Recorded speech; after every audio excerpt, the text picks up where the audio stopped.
Hello, my name is Marcus. I'm the compiler of a collection of therapy quotes entitled 1001 Windmills of the Mind, a collection of advanced self-help quotes taken from what's often called the psychodynamic or the psychoanalytic perspective, which long ago, as I understand, was referred to by some, perhaps many, as philosophical medicine and narrative medicine. One of the main points from the last video done here is I'm convinced more than before that high school students would benefit immensely from a curriculum that helps them to let them know that there's a world outside what they learned at home in terms of the role they're supposed to play, the obligations and the rules called the family system or the family ideology, so to speak, which is mainly infused by the quote-unquote template with the mother. So there's like the parents have a role for the child, a homeostasis, a family system. And he kind of thinks, you know, with deep conclusions, if I'm happy, parents will be alone and separate. I got to keep them together. So if I'm failure, they can have me around and they can focus their attention on me. It distracts them on themselves, a little family system like that. So they may end up in high school, even leaving high school, still with that unresolved. Still not, quote-unquote, not leaving mother's home, not leaving that kind of psychic home in there, the template, the imprint, the blueprint, the scheme, like that. So there's the family system theory, homeostasis, and children play roles, but these roles mean that in your cognition, you can only feel certain things, and you can't think certain things, and so you're kind of limited and fragmented to keep the status of the family like that. So now you can go through life loyal to the script and loyal to this. It's going to limit your development, your growth. So your proper sense of self allows for growth and updating and expressing more of yourself. But if the imprint or the brainwashing or the conditioning says, no, you can't be yourself because that'll betray your family. You don't want to betray your family. Don't be yourself. So you might enter into that by high school with these kind of things like that. Nobody's saying you have to disown your parents like that. We mean the person has to have ability to have his life experiences, have his ability to synthesize and digest what it means to him, how it's about him, it's his life, it's his growth, his development. He can learn and develop and blossom, get creative self, ontological self, sense of self, growing like that.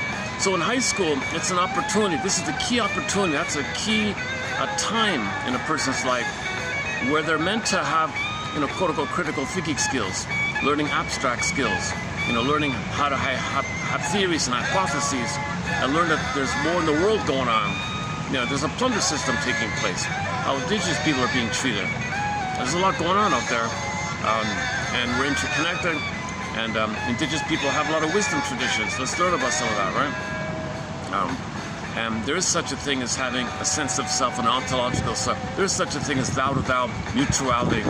There is such a thing out of narcissism, out of BPDism, out of bullyism, out of passive-aggressive, not waif narcissism. There's the paranoid, obsessive, hysterical. There's a lot of personality patterns that are very restricted and limiting, and you can stay like that in your whole life. At one point by Barnett was, let's say the person did have a dysfunctional family ideology, belief system like that, and they went out of it. They may just recreate it in some kind of outer ideological system outwardly, but it's still basically a continuation. Different frills, different geography or whatever, but same kind of thing going on. We call it an extended adolescence. So we're not really growing and becoming and resuming adult development, right? So high school is the time to lay down the seeds for your adult development, where you learn about options. You learn, oh no, options, not obligations. Oh no. A recent acronym was SOBER. The drinker stopped one drinker stopped quitting, and he became sober. Son of a bitch, everything's real.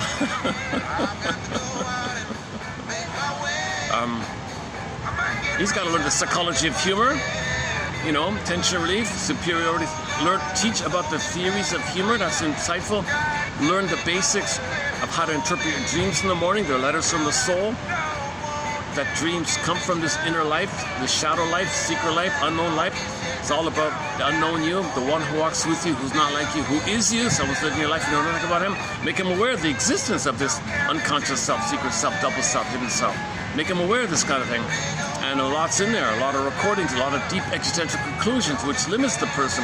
And if you carry these limiting beliefs all your life, then you're not growing and developing. You're frozen there. You're fixated in a permanent adolescence, or something like that.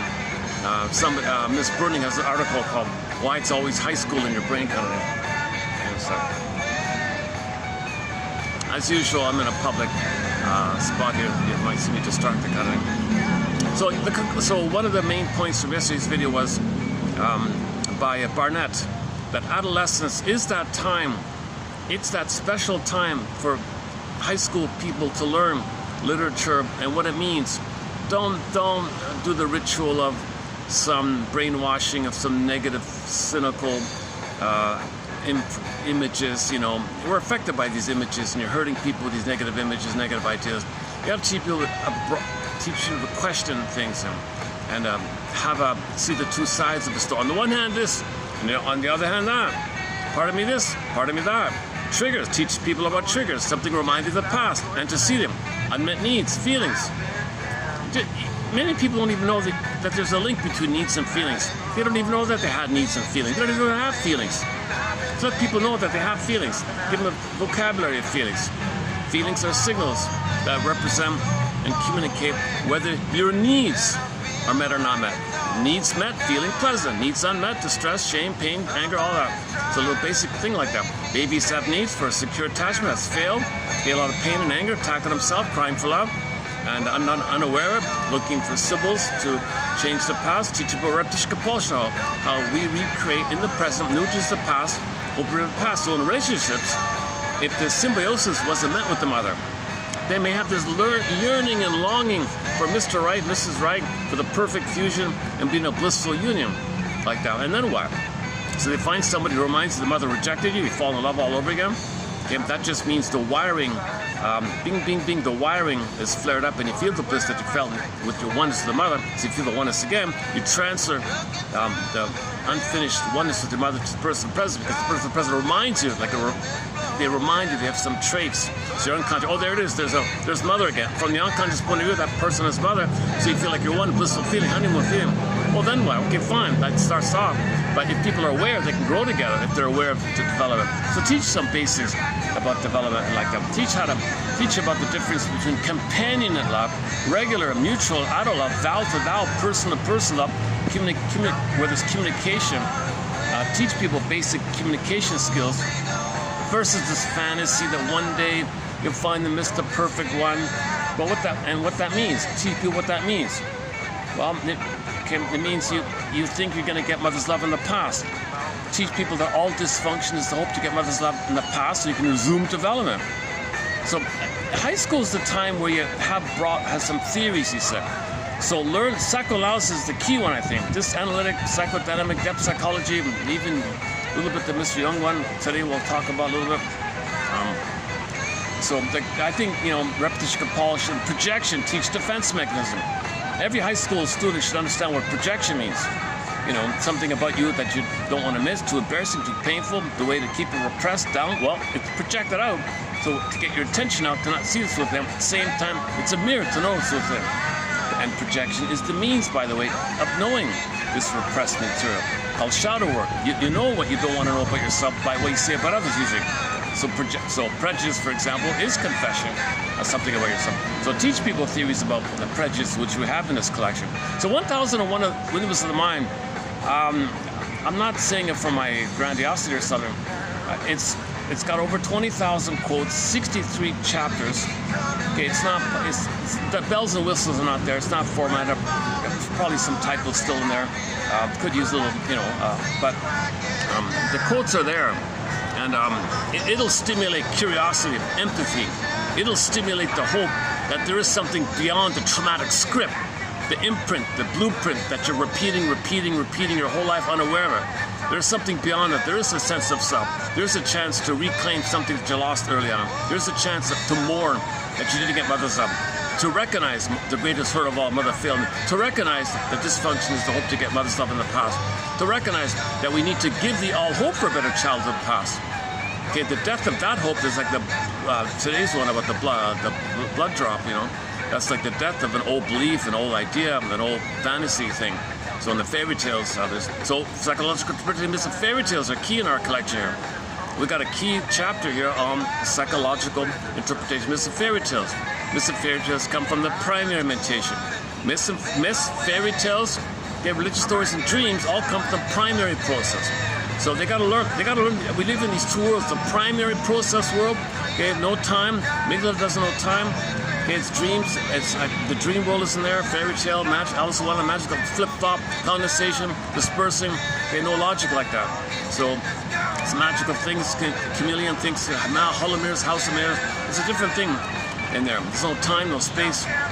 This can mean that can mean that can poof to that can remind you that. But it's a different kind of system there called primary mentation. And we live in this world. This is our unconscious world, our unconscious mind like that. It's different like that. Okay? And then we have the regular conscious world, right? So we live in two worlds, the regular interpersonal world, and this unconscious world does no time. Now when we sleep, we're immersed in it at night, and when we wake up, we're back in the regular world. But that moment when you wake up, you might get some dreams. That's like a letter from your soul to you. That's a part of you communicating to you. It's like this in your soul today. Your unconscious tells you every morning, it's like this in your soul today. So you want to take those notes. You want to write down notes and notice the affect, the theme. It's usually about a theme, some kind of recurring theme that you're facing, a feeling related to it. Create the dream a title, maybe fantasize that your unconscious asks you a question here, and then you should do some kind of work with it, and be mindful that you're trying to heal.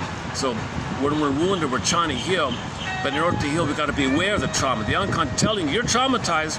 I'm telling you here. So if we're going to heal from attachment trauma, relational trauma, personal trauma, developmental trauma, strain trauma, interweaving trauma, so on down the line. Okay, where we end up with an insecure attachment style. Very few babies are getting a proper secure attachment style, rhythm of bliss, rhythm of safety. Okay, very few people are getting. It's usually broken at birth. Birth trauma is usually broken at birth. And mother's preoccupied with her past, not available for the present. She's got unfinished with her past. The present's still her past. She's waiting for a better past on her end. Not available for the present. Baby feels unseen. Mother's soul blind. Baby's distressed. Angry at the mother. Rebounds in on himself. He's in pain. Looks for symbols of mother, hoping that the symbol can be real mother, but no symbol is real mother. Now he's caught in his clicos, Santian, repetition, compulsion, repeat, look for symbol. It's not mother. Okay, and now the problem is called psychomatic. The pain of all this, it drives you to search for memories of mother, the good old days. So cigarettes and things trigger the happy times, and you're doing this looping thing called repetition, compulsion. So this is the unlived life. Something's missing.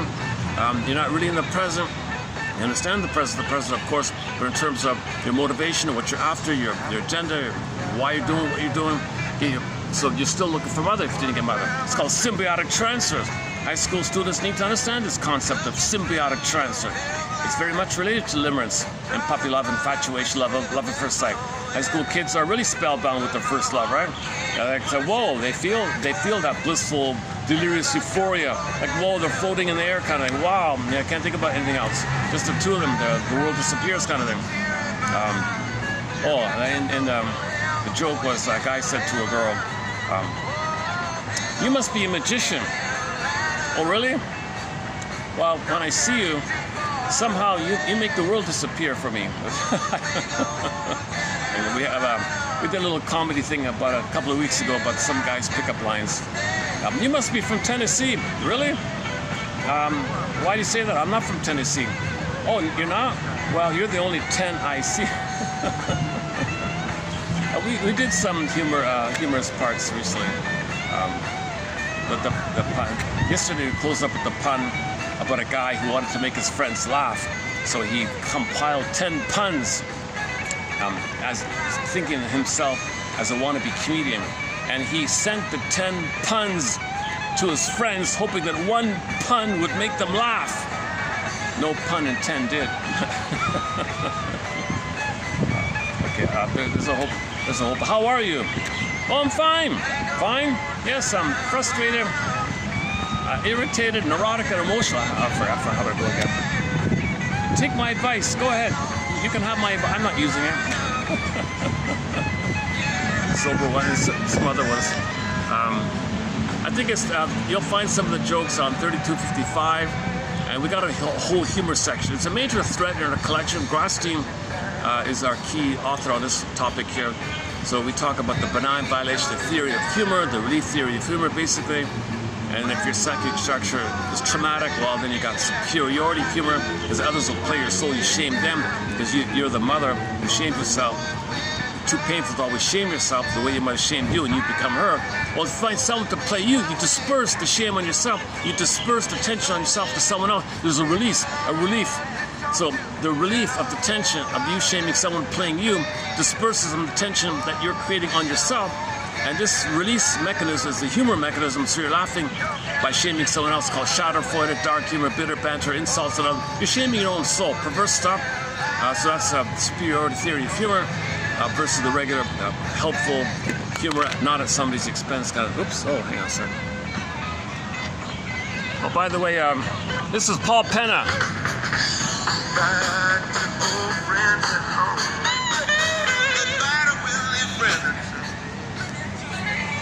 He's a disabled teenager. He wrote Jet Airliner, right? Barely got any credit. Nobody knows he's the original writer and singer of this song. So somebody stole it and sold it. Somebody made billions and billions, millions and millions of it. Never mind about the story. But yeah, but this singer Paul Penna, a disabled guy and all that, he got into throat singing. He went to the Mongolian people or something, and he learned how to do some throat singing. Interesting character. But he got ripped off. He was a lot of his riffs and melodies and little lyrical things. A lot of his things are all stolen. You'll hear them in other songs. Very famous songs. You'll hear it, a couple of them from him. He only has 2 albums, right? And this one's Jet Airliner, right? At least the name is on the song title, so he got a little credit. But they ripped him off. They gave him a little bit, and they cheated him a little bit like that. But well, some people discuss the topic about him on YouTube like that. There's a bit of a curiosity, like a mystery kind of thing about it. Okay, enough about the music part here. So yeah, so back to the highlight of yesterday's point. That short I posted got 2 likes, so that's an encouraging sign. So the shorts either get no likes, maybe 1, but if a short gets 2 likes, whoa! On the rare occasion it gets 3 likes, oh my God!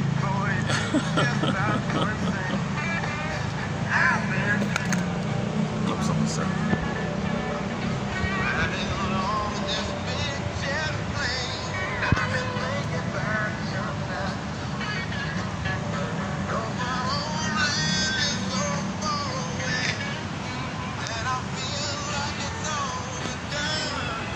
Be okay like that.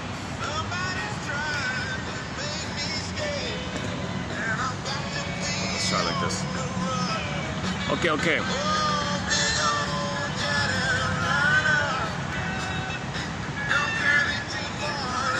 Okay, so yesterday Joseph Barnett, we by the way, we just completed a 7-video special run on the work of Joseph Barnett, a shrink back in the 70s. No books, unfortunately, and no video, no audio, no photos. We only have a handful of his articles, and I plucked out the highlights of his articles over a 7-video period.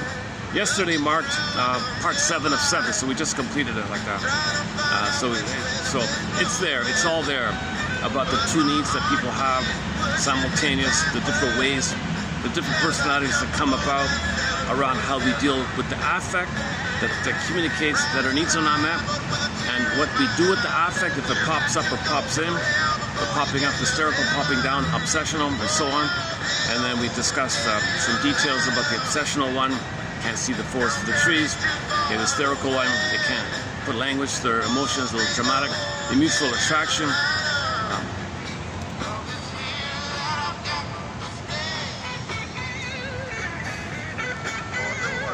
Okay. So that's key. That's good stuff. Barnett's little model there, or approach, it's kind of like a self-contained, very manageable, clear, self-contained little model about this issue that babies need the connection, and with that connection, their identity is blossoming, their emerging self, their beingness is blossoming. So their identity is blossoming. I mean, their core identity, their real, true potential, budding beauty, the emerging self is emerging with the safety, connection, identity, safety, identity with the safety. They're kind of together. So everybody's got those two. Now, if the mother's very hypocritical, I mean severely hypocritical, okay, the signals that communicate that his needs are not met implode. So it leads to the obsessive, the paranoid, the depressive, those three. If they pop up like popcorning effect or grasshoppering effect, it's kind of unrefined, crude like that. He doesn't know what it means, just a little erratic. That's hysteric, impulsive, and acting out, those three. So he's got the three based on the popping up of the affect, the three personalities based on the imploding of the affect, he calls it. And all six have the narcissistic issue. And that's the one point about the two needs. And it's not like sequential. And you recognize that both sides have both of those needs unmet. And they both have the affect around it. But some had the affect pop up, some had the affect, the emotion pop in. And from that led to different personalities, whereby the hysteric will narcissistically display overtly his narcissism. But look at me kind of thing. So he can get connection, i.e. fantasy of symbiosis. Didn't get symbiosis, look at me. So he uses narcissism overtly, hoping to draw in the oneness. But it doesn't work, does it again. He has a whole lifestyle like that. The obsessive has the same needs, but his narcissism is covert, hidden. Okay, and he takes refuge in minutia, trivia, called obsessiveness. He thinks he's a good little boy. Others will say he's a good little boy, so he gets his need for connection, identity, kind of that way. It's the same needs, just little different strategies, like little flipping, just variation of the strategy. But if you look under the hood, it's the same thing. They have those unmet needs for connection and identity to blossom. Unmet identity developmental needs because the connection was broken. So connection broken, identity arrested. Arrested development, developmental arrest, stunted development, so on like that. So Barnett spells it out, and then he applies it to like religion and relationships, and it's a great little model. So we discussed 7 videos on his work. It begins with, hang on a sec, 32.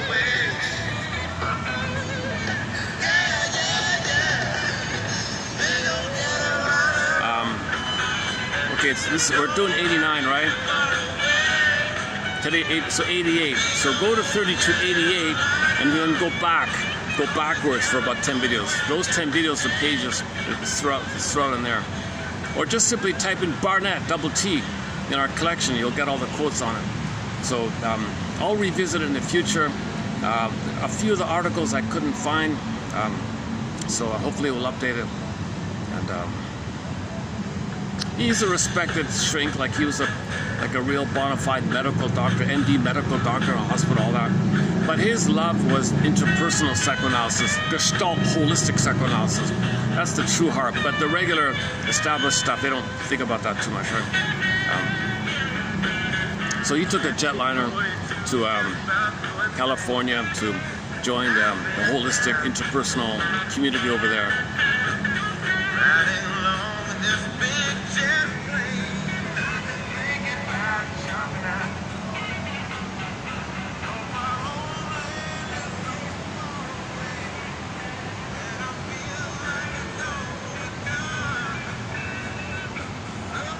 Let me make a little shade management. Let me move my chair here for a second also.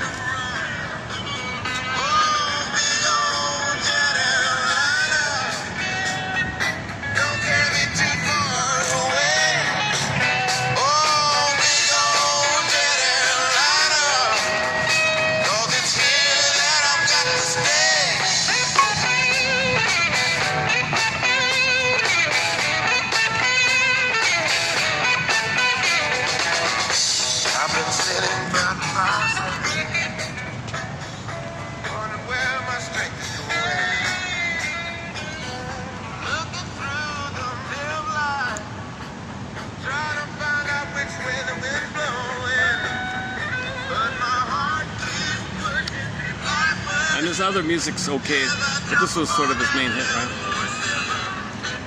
Okay, where are we here? Maybe let's do this. Maybe I'll hit a. maybe I had a pause on it for the time being. Okay, so where are we here? Okay, so I want to just finish up. Let's put a bow ribbon on this topic, highlighting this thing that Barnett talks about around adolescence being the key time. They gotta have broader, both and way of thinking, three-dimensional thinking, abstract thinking, hypotheses testing, trying out. They gotta have that ability to be conscious that there's choices and varieties and things, and they gotta learn fallacies, logical fallacies. They gotta learn what's the straw man argument, what's a red herring thing. They gotta learn generalities. They gotta learn some kind of basic kind of things. They gotta learn about the plunder system. So they gotta learn about the creature of Jekyll Island, 6,000 years, indigenous people, and all the slogans of the plunder. They gotta have a broader, it might be depressing or something. They gotta understand something beyond the limited. They gotta have the ability to think for themselves and integrate experience for themselves, and not feel guilty they're betraying their family or something. Not feel guilty that they're being disloyal to their family. If they're gonna be happy, they're afraid to be happy because they think they're being disloyal. If they're autonomous, then the parents have no distraction. The parents have no one to scapegoat or something, or no one to admire, or no one to, something like that. So a lot of people will stay loyal to the imprint from childhood into adolescence. And adolescence is the key time. It's the key wiring time to learn in. The brain is malleable during the high school. That's the time to learn broader way of thinking. So literature is important. Teach people how to, give them all the skills they can. And I think really the best thing, honestly speaking, personally, from as I feel now, number one, the comic. There's a comic called Psychoanalysis. 1955 comic. It ran for 1 year. Okay, Dark Horse. It's now available via Dark Horse Publishing. Okay, the complete run in hardback and digital. Only 4 issues were put out, discussing 3 characters. It's the best. It's graphic. It teaches you about family systems theory. Freddie was scapegoated. Ellen creates things because she's frozen in the past, trying to master the past. You can't master a trauma by recreating it actively. It doesn't work. So this issue of distorting the present to fit the past, hoping to get a better past, master the past. So this separation anxiety is in there. The bully one is in there. One of them is a bully guy. So he learned about that. And his issue. He was also Don Juan. This issue about the Don Juanism. So you got 3 troubled characters in different ways. So it's a good introduction. It teaches about repetition, compulsion, trance, projection. The cartoon spells it out. It's not a frivolous cartoon. It was an educational cartoon as part of the mental hygiene movement. In the 50s, there was a hygiene movement. Oh my God, those mental hygiene films, they're short, 10, 20 minutes long. There's only about 20 of them, and we have them listed here. Play those films for Pete's sake. Give people some understanding that how to be like a individual, right? And if there's a blockage there, we'll give them some hope to get out of their trauma. Teach them about grief work. Teach them about what grief means, like that there is grief. What grief means. Teach them about all the psychodynamics like that. So number 2, I simply think 1001 Windmills of the Mind. It's an inspiring, sparkling collection of quotes with the hope that 1 out of 10 will offer that spark of curiosity, empathy, and understanding for self and others. And it's very hopeful like that. The little candles, light of consciousness, because you need consciousness to heal. If you're not conscious, you're going to repeat, and you don't learn. You repeat, clicks, treadmill. Okay, so the consciousness lets you know you're repeating and you're not learning. Consciousness knows that if you're aware that you're repeating, now you have a chance. These quotes let you know that now you have a chance because it's telling you you're repeating. It teaches you repetition. The key number 1 chapter in our book and in the encyclopedia is repetition compulsion. Number 2 is transfers. They're kind of related. Okay, we got the work of Janoff in here, object relations theory, Masterson, Rinsley, Gunther, Fairbairn, Althea Horner, Ogden, and Grasti, a lot of great authors here like that. Now we're adding Barnett, and so this And this is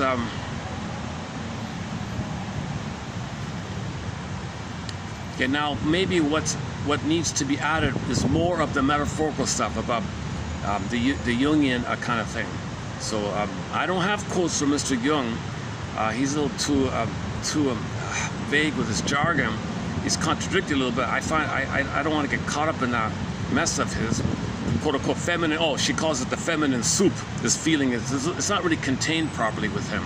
Luckily, he's got thousands of followers who are drawn to this topic, and they kind of sort of things out a little bit, like Miss Woodman, and this one, and Woodman's student here, which we're going to discuss today. Okay, let me. Normally I do a kind of overview of some of the core points. I'm going to kind of forego it today. Give myself a little bit of a break.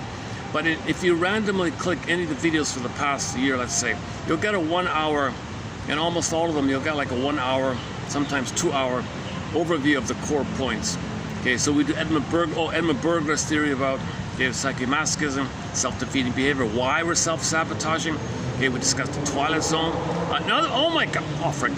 Another thing high school students need to is to watch the 20 Twilight Zone episodes discussed here in high school.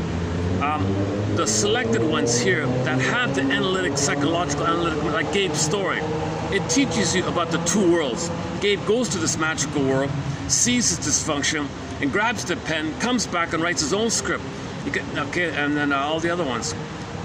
So Twilight Zone is definitely a key companion series here. There's a lot in this collection. It's going to touch everybody, every student. It can be in all languages. It's not okay. Now I got. It needs a little updating with the formatting and things, so it's not in its refined, polished form yet. But yeah, I'd love some help in that. But I think every high school student, at the very least, when they get their diploma, they get a chip or whatever. They get an iPhone filled with it or something, or they get like a disc or whatever, or they get a permanent. Hang on. How would that work? Personally, I prefer it as a printed thing, something printed. Like like the Course in Miracles kind of book, maybe a little smaller or something. So a printed collection of 1001 wisdom. It's the best insights from psychoanalysis. Clear, not too long, not too short. Yes, a few passages. Jargon kept to a minimum. We don't have Freud because of the translation problem. I don't even have Lacan, likewise. A lot of these big names, ironically, we don't have. We have these quiet shrinks writing articles and books, and they're not famous, right? They're just, so I plucked out, I skim and scam and skim and scam. Well, that's clear. Oh, either or thinking prevents mourning. That's pretty clear. If you have either or thinking, you're not going to heal. Either or thinking is the byproduct of trauma where the baby can understand mother's frustrating and loving. So he splits it up. Nursing, mother's good. Mother's failed. What's happening here? Oh, there's the bad mother. He keeps it separate to protect the good mother, called psyche splitting. Now he's a template of either or, and then you that means you don't recognize your mother as a full person. So later on, you can't mourn anybody because there's no full person memory in there with either or. So when you resolve the either or and you admit why you ended up with either or and understand mother realistically, you move towards both and. If you can do both and, now you got a concept in your mind of a person. Now if there's a loss, okay, you can mourn the loss because you have a concept of self and other. Because if it's either or, that means you don't have self and other. The fusion's still there. Okay, Masterson's model, it's all cleared out. Masterson's model, part self fused with part other, another part self fused with another part other. This fusional thing is the kind of the issue. Babies start off with fusion, merging, unio mystica, participation mystique, Gardavina Shamala, Shangri-La, Avalon Paradise. They start off in a blissful oneness, okay, in this kind of oceanic feeling, blissful kind of thing. They start off with oneness. But see, if you're stuck with oneness, okay, you notice you can never mourn losses, because if you're the other and the other's it's one like that, and if there is a loss, you don't have the psychic equipment inside. You don't have the template. You don't have the reference within to identify loss, because to admit a loss, you're going by the template. While others me, that means if I admit somebody's gone, I lose myself. You can't do it. Complicated grief, aggravated grief, prolonged grief, okay, complex bereavement disorder, one guy calls it, okay, persistent grief, melancholia, pathological mourning. You can't do it. So there's always a pain. You can't move on. You're lingering. You're holding and holding. You can't move. You can't love again. You fake it or whatever, but you can't move on because you're still clinging to that person, and you cannot admit the loss of that person because it'd be like losing yourself. So you got to differentiate from the other to have the psychostructure more losses. And that's sort of a core thing here, that a lot of the problems we have out there is because we're angry because we don't have the ability to mourn. And we're angry because we don't have our sense of self, because mother didn't, she was occupied on her side with her unfinished business, and she was hoping for a better past on her, and thus making her unavailable. So the child never got enough love to feel safe to separate from her. So he's still fused there, sometimes stuck in the tar pit of a oneness with her. So there's no mourning like that. That means, right? So we're angry that we didn't get mother's love, to have an identity, to have the capacity to more losses. Now, it's not just about the capacity to more losses. You need identity to feel joy, golden ball, radiance of feelings, needed feelings, the feeling present.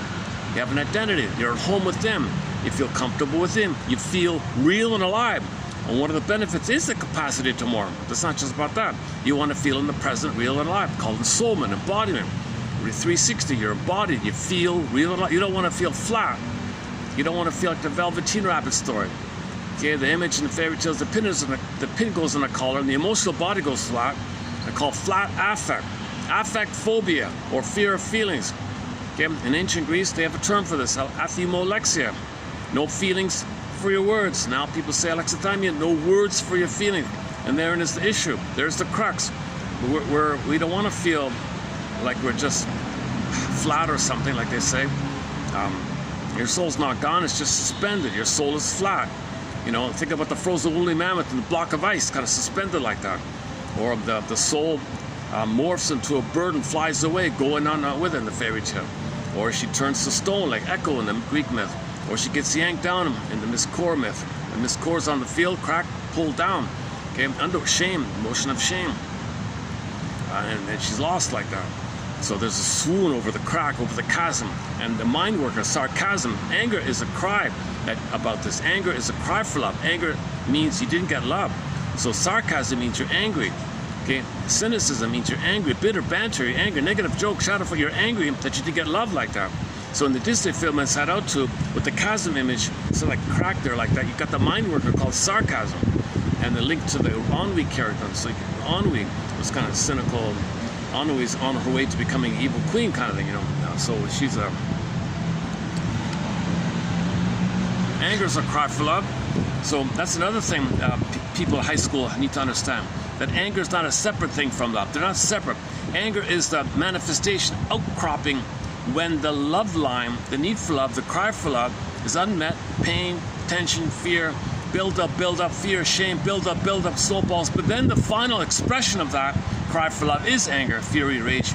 And then the desire to live in love, okay, it's pushing, hits the bank. Mother says, no, he can't be angry. Pushing, the letters crunch up, and at some point cross over to EVI. Now it's a stark, baby is fantasy, gobbling, cannibalistic. Now it's a stark block, rebounds at him. Now he's attacking himself. Inner critic, blames himself.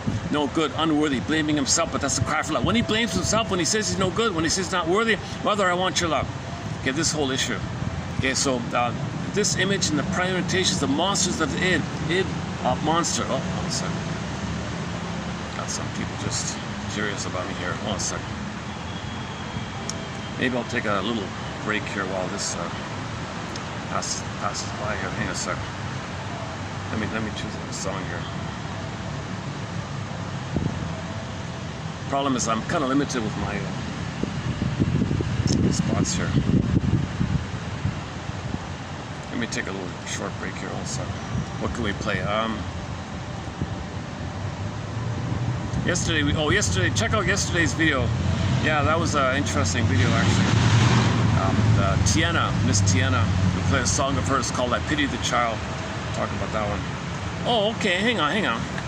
Let me do this. I've never played this before. Coming up in today's batch of quotes, Merriam-Webster's student.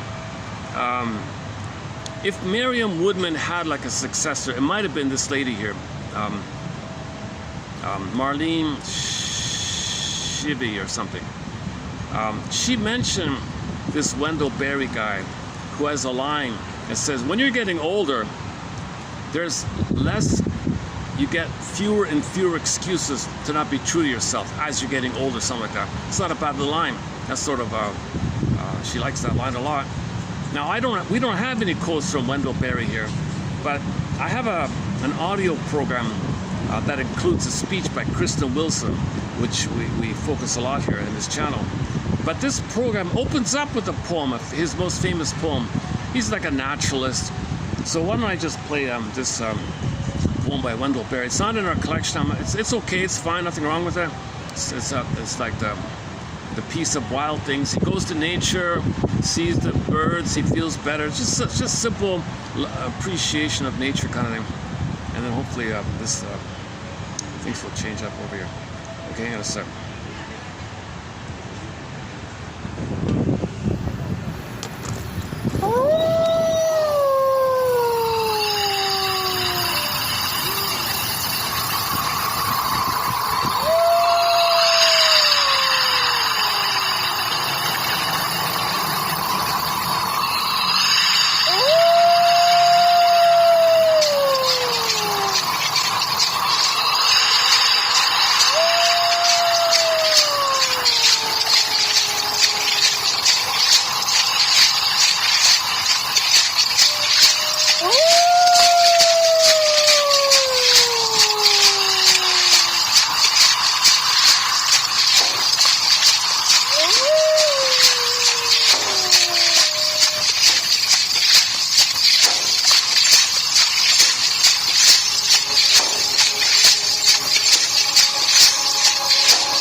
There is no moon tonight.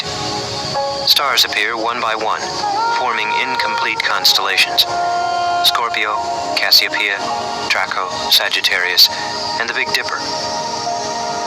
Like a solitary diamond, Venus glows on the soft flare in the west, following the sun.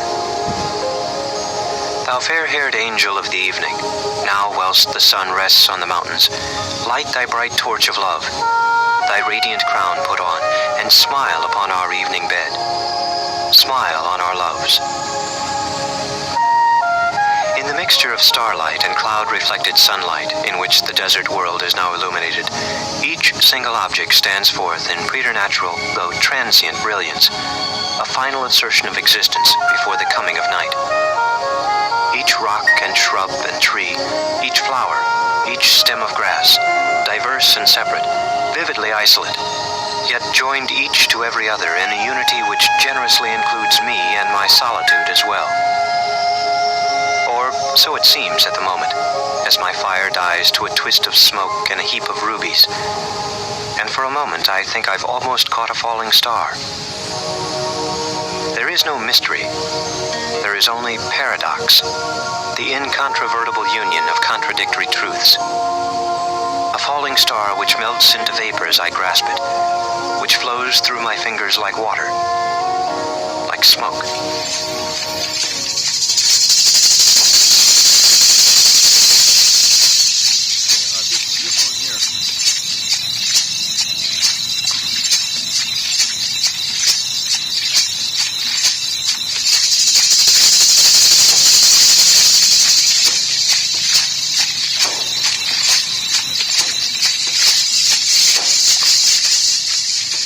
The peace of wild things. When despair for the world grows in me, and I wake in the night at the least sound, in fear of what my life and my children's lives may be, I go and lie down where the wood drake rests in his beauty on the water, and the great heron feeds.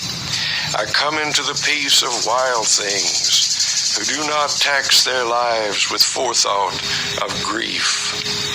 I come into the presence of still water, and I feel above me the day-blind stars waiting with their light. For a time, I rest in the grace of the world and am free. Okay, yeah, not that first one. The second one there, the guy with the lower voice. I'm assuming that's the poet himself. So it's okay, right? Peace of wild things and all that. So I mention it because this Marlene woman studied with Mary. Now we have many quotes from Miss Woodman. She's sort of a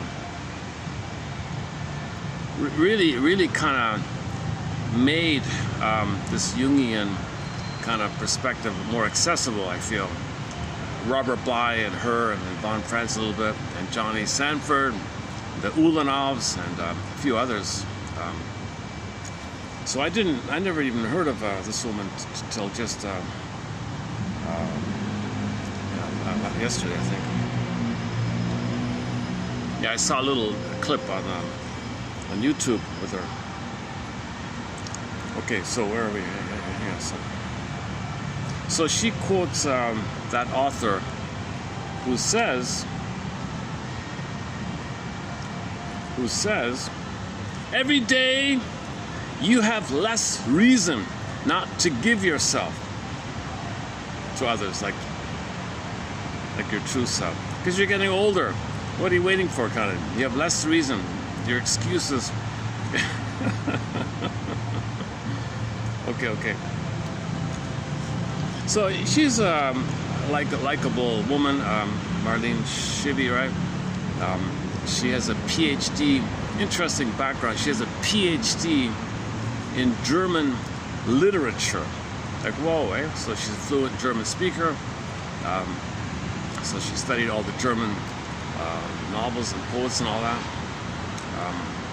Now, she wanted to go further, so she went to Switzerland to become a Jungian analyst, to understand more deeply. I don't know the story, but she quit, but still kept on her journey. And finally, long story short, she gave sort of maybe she ran women's groups, like women's circles, and she was a leader for women's groups. Not group counseling or therapy. She wasn't an analyst.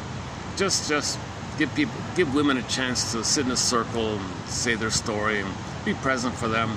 So it's just like a self-help. So she ran self-help groups for women, basically, and she was being interviewed on YouTube about it.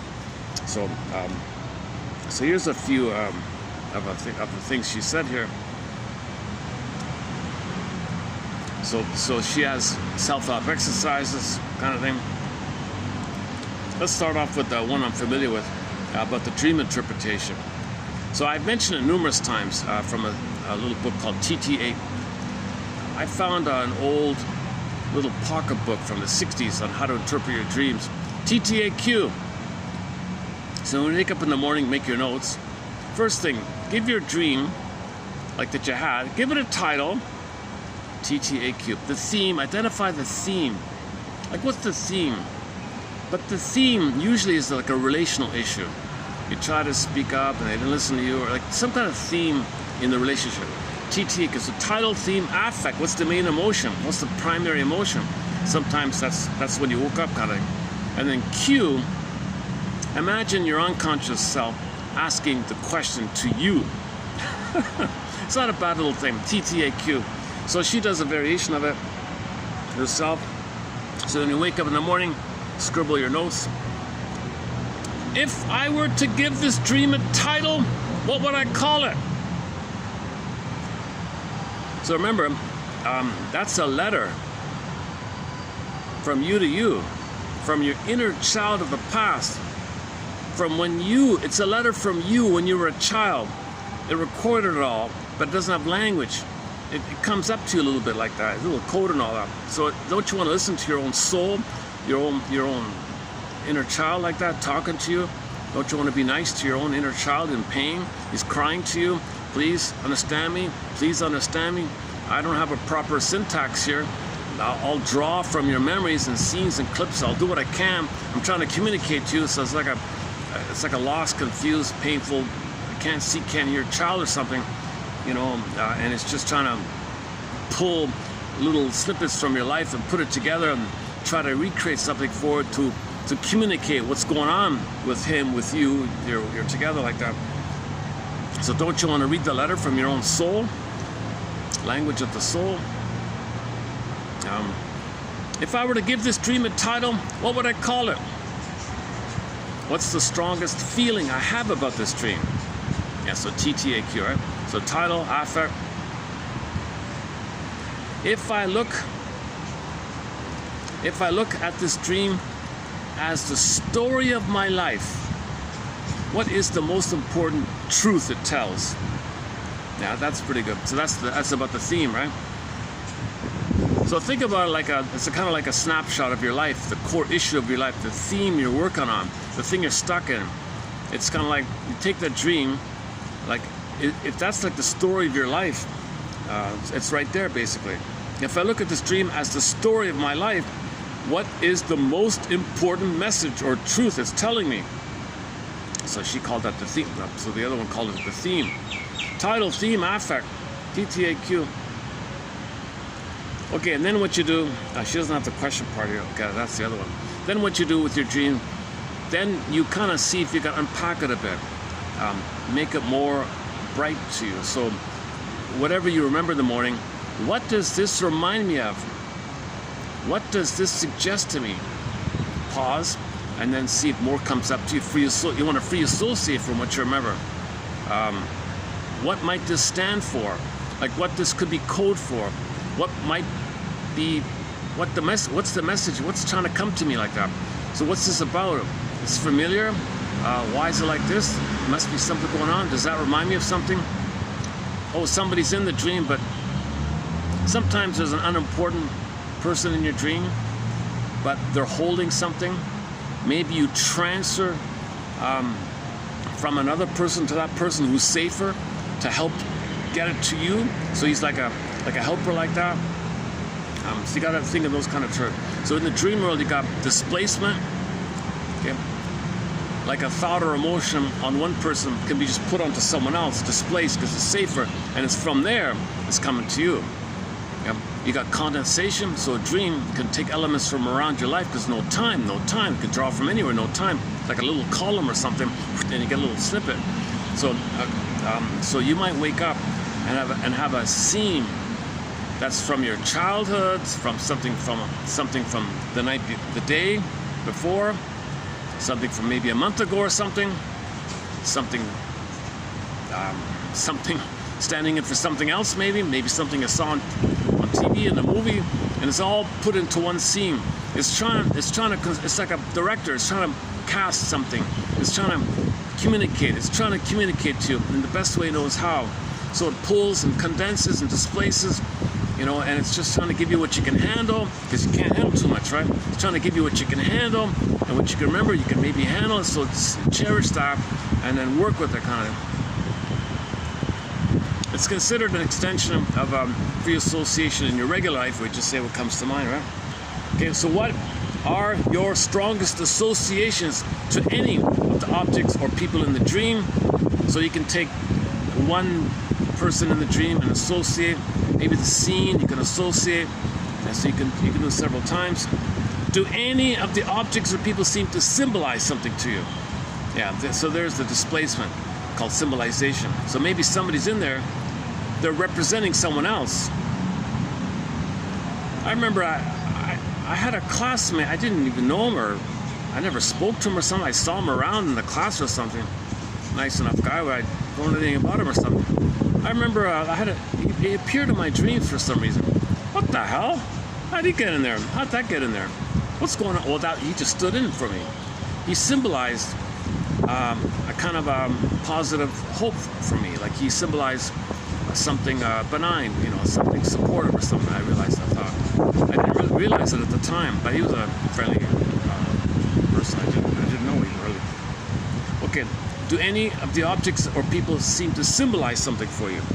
So so that character maybe symbolize maybe some safety for me. Yeah, some safety for me, I think. Okay, again, if I were to give this dream a title, what would I call it? What's the strongest feeling I have about this dream? The strongest feeling. If I look at this dream as the story of my life, what is the most important truth it tells? That's the key one. I think that's the key one, the theme one, the recurring theme. Because you're trying to work it, like you're trying to know it. Quote unquote master, process, assimilate, communicate it. You're trying to, hang on. When it's windy, it gets too muffly, right? Let me turn this off here. Are you still hearing me? Okay. Maybe I can block it. Maybe I can block the wind like this. There's just another way to block the wind. I have this issue with the wind. It easily muffles the microphone. Oh, okay, it stopped. All right.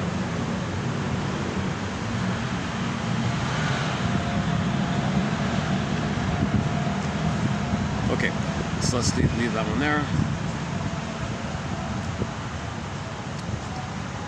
Okay, another self-help exercise she recommends is, well, write your own fairy tale with you in it.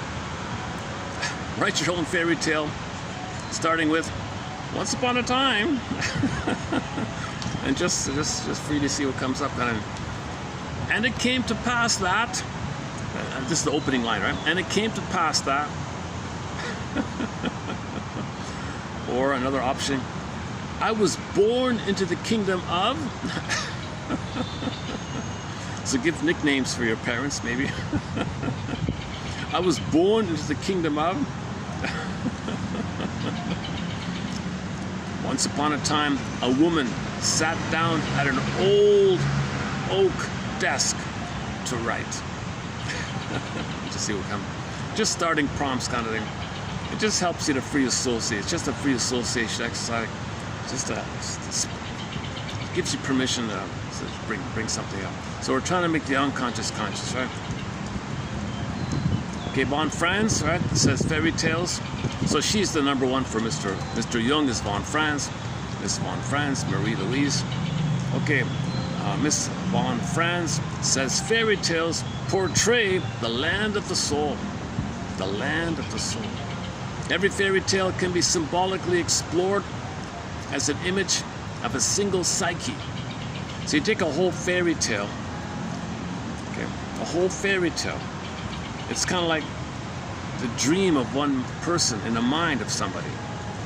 Like when you're sleeping, there's like a whole fairy tale thing going on kind of thing, or a whole mythical epic kind of thing. And you wake up, theoretically, if you could write it down, you'd have a fairy tale or myth or something, right?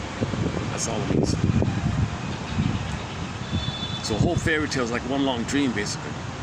Every fairy tale could be symbolically explored as an image of a single psyche. The aging king and the sick queen, the fairy godmother and the wicked stepmother, the fool and the dumpling, the wise animal and the dangerous uncle, all aspects of ourselves, whether we recognize them or not. Okay, so we project and symbolize in our unconscious. So the reason the Wicked Queen is so popular, because from the baby's perception, the good mother dies at birth, splitting good breast, bad breast. Okay, so at birth, trauma, mother, you betray me, his rage, okay, fills in for where a loving mother should be. Due to mother's absence, mistreatment, neglect, unavailability, he's enraged at her, crying for love, but turned to anger, destructive anger, blocked, turns into himself, in the mind, monster of the id, Wicked Queen idea. And it's attacking you.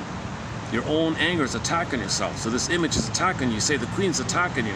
No, it's your own anger crying for love. The Wicked Queen or the devil or something, or take your pick. Medusa, Cyclopses, all these monsters. Okay? It's oral rage and greed. That's your cry for love to the mother. But it's destructive. It's a cry. It's a destructive cry, but it's to yourself. Monsters of the id monsters, howling man, take your pick.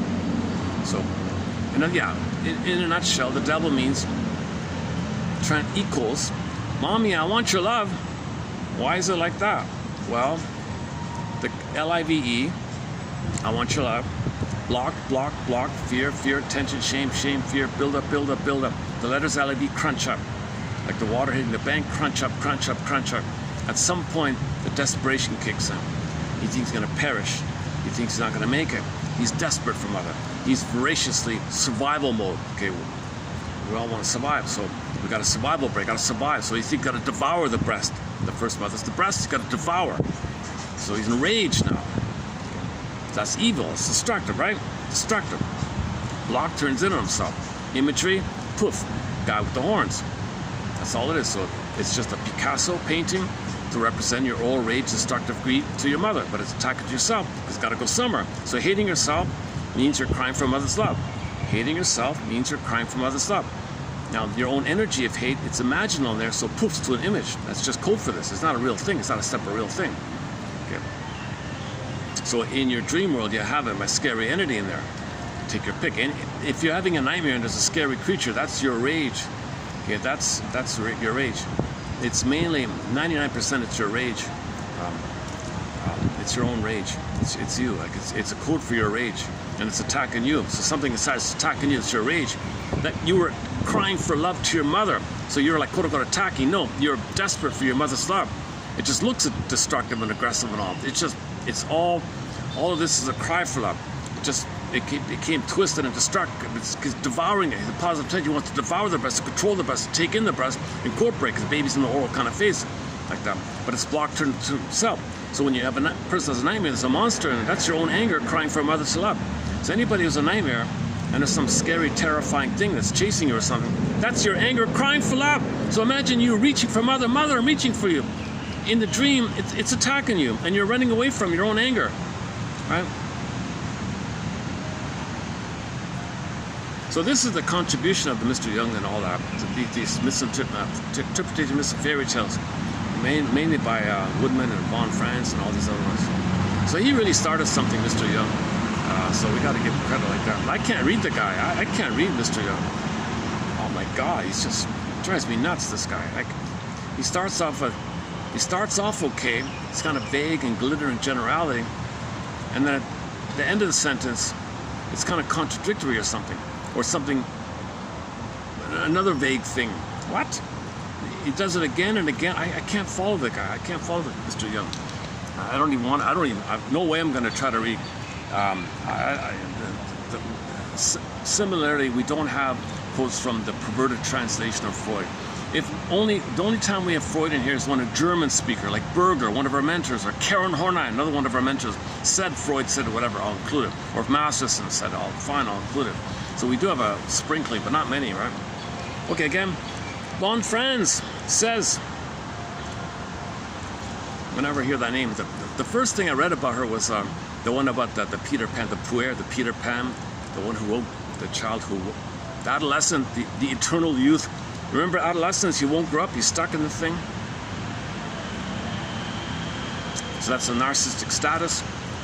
And he displays his narcissism, wanting others as symbolic mother to fuse with, doesn't work. So he's center stage, all about him, narcissism, all about him. He can't grow up, he won't grow up, whatever form it takes. So she's got a book called The Puer Eternus, Eternal Youth, like that. And the opening of that book is whenever she does have a mama's boy come to her, like a Peter Pan character coming to her. And I think they're king and special and aloof, arrogant, rules and me living, I'm special. Whenever she has these characters, she has a very charismatic personality that most people couldn't do this, but she says to them, oh, you think you're like a prince and all that. And you know what? He thinks he's one. And he thinks he's one, he thinks he's one, that one thinks he's one, they're over there, so you guys are a dime a dozen. How are you special? How are you so special if you all think like that?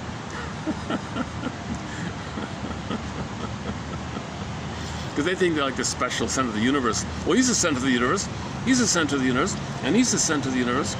How does that work? Well, every baby thinks they're the center of the universe. Again, baby's nursing, the breast, he's one with the mother, he's the center of the solipsistic bubble of the two of the one, the world. So the womb utopia, he's one with the utopia, womb utopia, he's the center of the universe. He is the universe, center of the universe, same idea.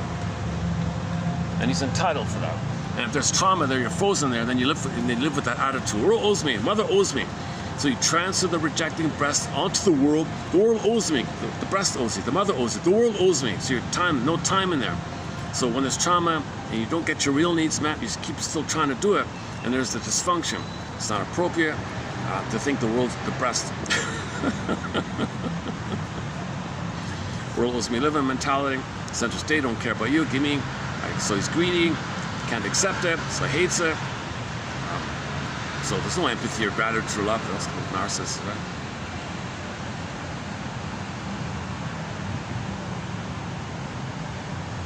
Okay, back to Von Franz.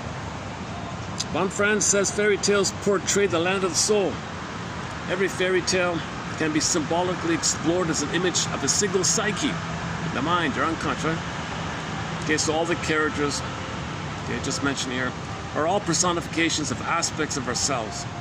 Okay. So the monster in your mind, that's an aspect of yourself. You're raging your mother, crying for love, attacking yourself. So something in your dream, like a monster attacking you, you know, that reflects the desperation and your rage to gobble in the breast. It didn't work, it was blocked, you're doing it to yourself. So you're attacking yourself. So it's scary like that. You know. But if you're able to have that nightmare, at least you can recognize what's going on here. Oh my God, mother didn't pick up the phone. Will she tell you? Mother, what happened in the nursery? Did you hold me properly? Didn't you see me? Didn't you soothe me? My needs? Mother knows best. It's all about me, not about you. What are you talking about? I did a good job. Stuff like that. She won't tell you. She won't give you the key. Back to Iron John. Okay, when there's trauma, your soul's in the cage. Where's the key? Under mother's pillow. Okay, pillow. Under the pillow, dark. Mother's head is on the pillow. Underneath, dark, unconscious. No, mother doesn't know she did this.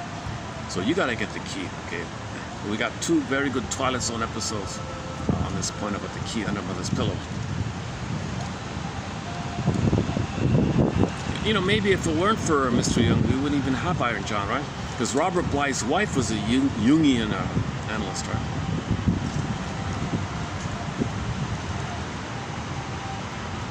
Okay, next one. Where are we?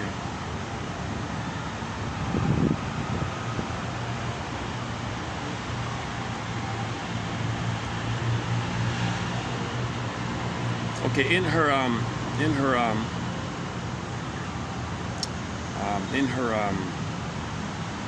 workshops, or women's workshops, you have to be a woman for some reason. You know, it would have been. I would have enjoyed some of these workshops. I would have liked to have had the chance to know what this is all about, like to feel it, to experience. Like I read about it, but I don't have to experience it, right? So she has an exercise here to help you, maybe another way to see something about yourself, your blind spot, something about you that you don't really recognize. So an exercise to help you see it. Kind of like that's why caricature artists are good. Those caricature artists at the fair and all that, they see something about you, or they highlight something. They see something about you that you maybe don't see. They highlight it, maybe some positive trait or some trait that you don't know, and you see their cartoon painting of you. Really? Oh, I didn't see that about me. I didn't realize that. You know, so similar idea. Invite your participants to stand in a circle so that everyone has space to move freely. Play some music.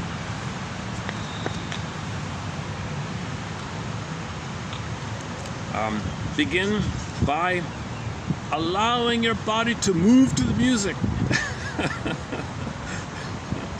So just freely move, just whatever, don't think about it. See if you let your body move to the music. Everyone. Okay, so, hang on. So you do it one at a time. So person A, I see. You stand in a circle, and the first person does the moving, right? And then everyone else mirrors you with their own. Did I get that right? Hang on. Begin by allowing your body to move to the music. Everyone in the circle mirrors you with her own movement for a minute or two, depending on the size of the group. Then turn to the person on your left and pass the baton to her. All right. So person number one makes a move, and everyone else not mocks her, not mimics her. See if they can mirror her, like see if they can imitate her as a mirror in their own little way. And the first person doing this can say, gee, am I moving like that? You're moving, I see, because your emotions are in the body, right? Emotions are bodily commotions.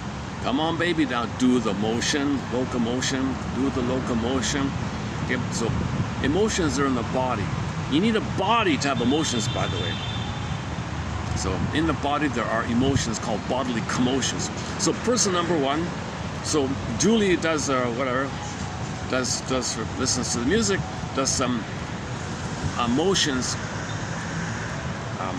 follows her emotions in the body, the commotions of the body, and maybe the music facilitate, maybe she wants to follow the music or whatever comes up for her, and that's linked to a feeling, right? Linked to a feeling. So maybe to get in touch with the feeling, okay, so she dances for a few seconds, and the others just imitate her like a mirror, But everyone's gonna have their own little, they're gonna see things a little differently, right? And it helps her like a mirror to see what she's feeling by how others are imitating her. Okay, finished, pass the baton to the next one. Okay, and then she gets a turn, they get a turn, and everybody gets a turn. So just one fun little exercise here. Sounds like a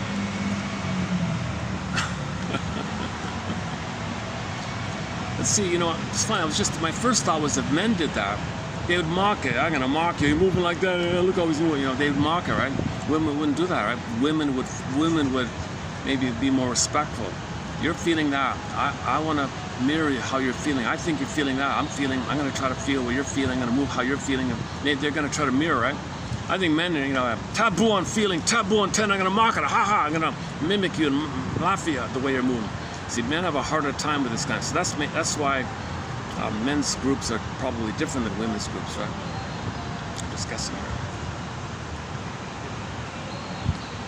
Continue this until everyone has had a chance to take the lead and the baton has come back to you. The circle warm-up is playful and revealing. Oh, it's a warm-up, I see. The circle warm-up is playful and revealing.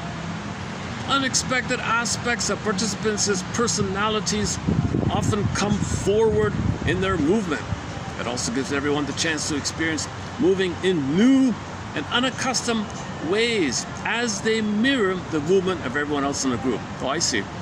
So if you're going to mirror everyone else, you're going to feel maybe some new feelings in you if you're going to mirror someone else. So if Julie's doing the motion, doing the locomotion, and you've never moved the way she's moving, and now you're going to, it might touch some feelings in you if you're imitating someone else. So everyone gets a chance to discover new emotions, right? So if Julie's doing like a jumping jack motion or something, and someone else never did that thing, now they're doing it. Whoa, what's that feeling? What's that movement? Maybe. Okay. And the truth is, I didn't have time to go through it. She mentions, she recommended some musicians. I didn't have time to look it up, but it's canned stuff. It's just snoozeville. I could, what's it called again? Afro-Celtic, some Spanish guitarist guy. I guess it probably doesn't really matter, right? I think I prefer the music on our soundtrack. Check out yesterday's song. If you want emotional music, play I Pity the Child by Tiana, yesterday's one. And before that we played Chinaneri by Nyanka Bell from the Ivory Coast. She was like a soulful song like that. There's some like feeling music, right? That kind of music. I prefer our music here. Even Jetliner by Paul Penna. Even this one here, it's a bluesy kind of song, right? So I'm not really keen on her soundtrack here, but anyways, never mind. Okay, next one here. Okay, one on projection. We all have to carry the projection until she's ready to take it back, until she can see those same positive qualities in herself. Okay, there's a thing called golden projection. Somebody has something positive about themselves, they're afraid of it. So they see you in an amazing light, called the golden projection. Now the other person receiving it, it's not supposed to mock up for it or reject it. Just hold it, and then wait, and the person projecting will say, you know what, I think I can accept that for myself. If that person can accept it, I think I can accept it, because it is mine myself, right? Because some people say, no, don't analyze me. No, stop it. Well, it's hurtful. It might be hurtful, a little bit hurtful. Ouch, well, I wanted to get in touch with it. You're telling me you can't hold it for me so I can see it. It's called a safety deposit box. Psychic safety deposit box. Yeah, reject it. You know, don't say it to me. Don't say I'm amazing or something. You're amazing. Well, I'm not ready to know that yet. Can't you hold us and give me time to claim it? So she says, be respectful of people's projections, positive and negative, of course. But ultimately, everybody's going to own their projections. Okay, sometimes you project more when you're tired, depleted, overwhelmed.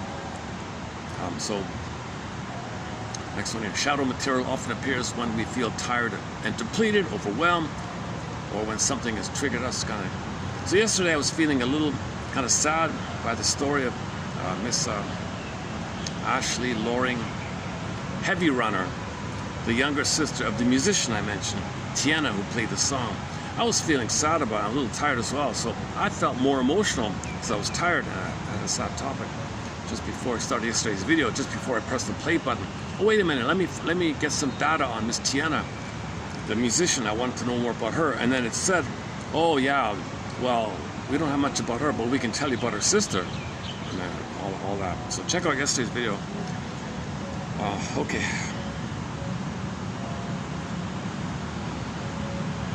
A question: have I abandoned the child in me in order to please those around me? Do I have to give up me to be loved by you? Name of the self-help book. Do I have to give up me to be loved by you? Have I abandoned the child in me in order to please those around me? Do I have to betray myself and ignore myself to win your love like that? Woodman says, until the abandoned soul is allowed to return from exile, there is no possibility of physical or spiritual peace. So if you want peace, spiritual peace, emotional peace, physical peace, and body, you gotta let your soul come back. If you deny your soul like that, your inner child, because you're trying to win love or something. Because remember, in trauma, the soul gets exiled. You're gonna stay in that status, waiting for someone else to give you love so your soul can come back. You're always missing something.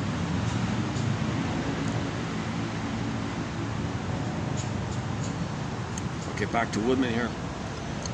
Woodman describes overweight. Woodman describes the overweight woman's body as, quote, a defense against the world. Yeah, a lot of people talk about this on overweightness, the obesity issue. So one defense mechanism to protect yourself from the mother is to have weight. It's like a barrier. It's like a buffer or something. So they want protection. And so if mother was hurtful, abusive, neglectful, some women will overeat, thinking it makes them safe if they have the fat, like as a barrier, like a wall there or something, right? So then you transfer the mother onto the world. You protect yourself from the world because the world's mother is unconscious. There's no time. So you see the present through the lens of the past. So the people are stuck with this kind of mode, right? So for more on this point, Roger Gould's book called Shrink Yourself. Analyze. The book means analyze yourself. It's about emotional eating. He also talks a fair bit about this issue, that obesity is an attempt to have a barrier of protection. If somebody was hurt as a child, they have a barrier, like a wall there, and then they all come down. And he gives examples like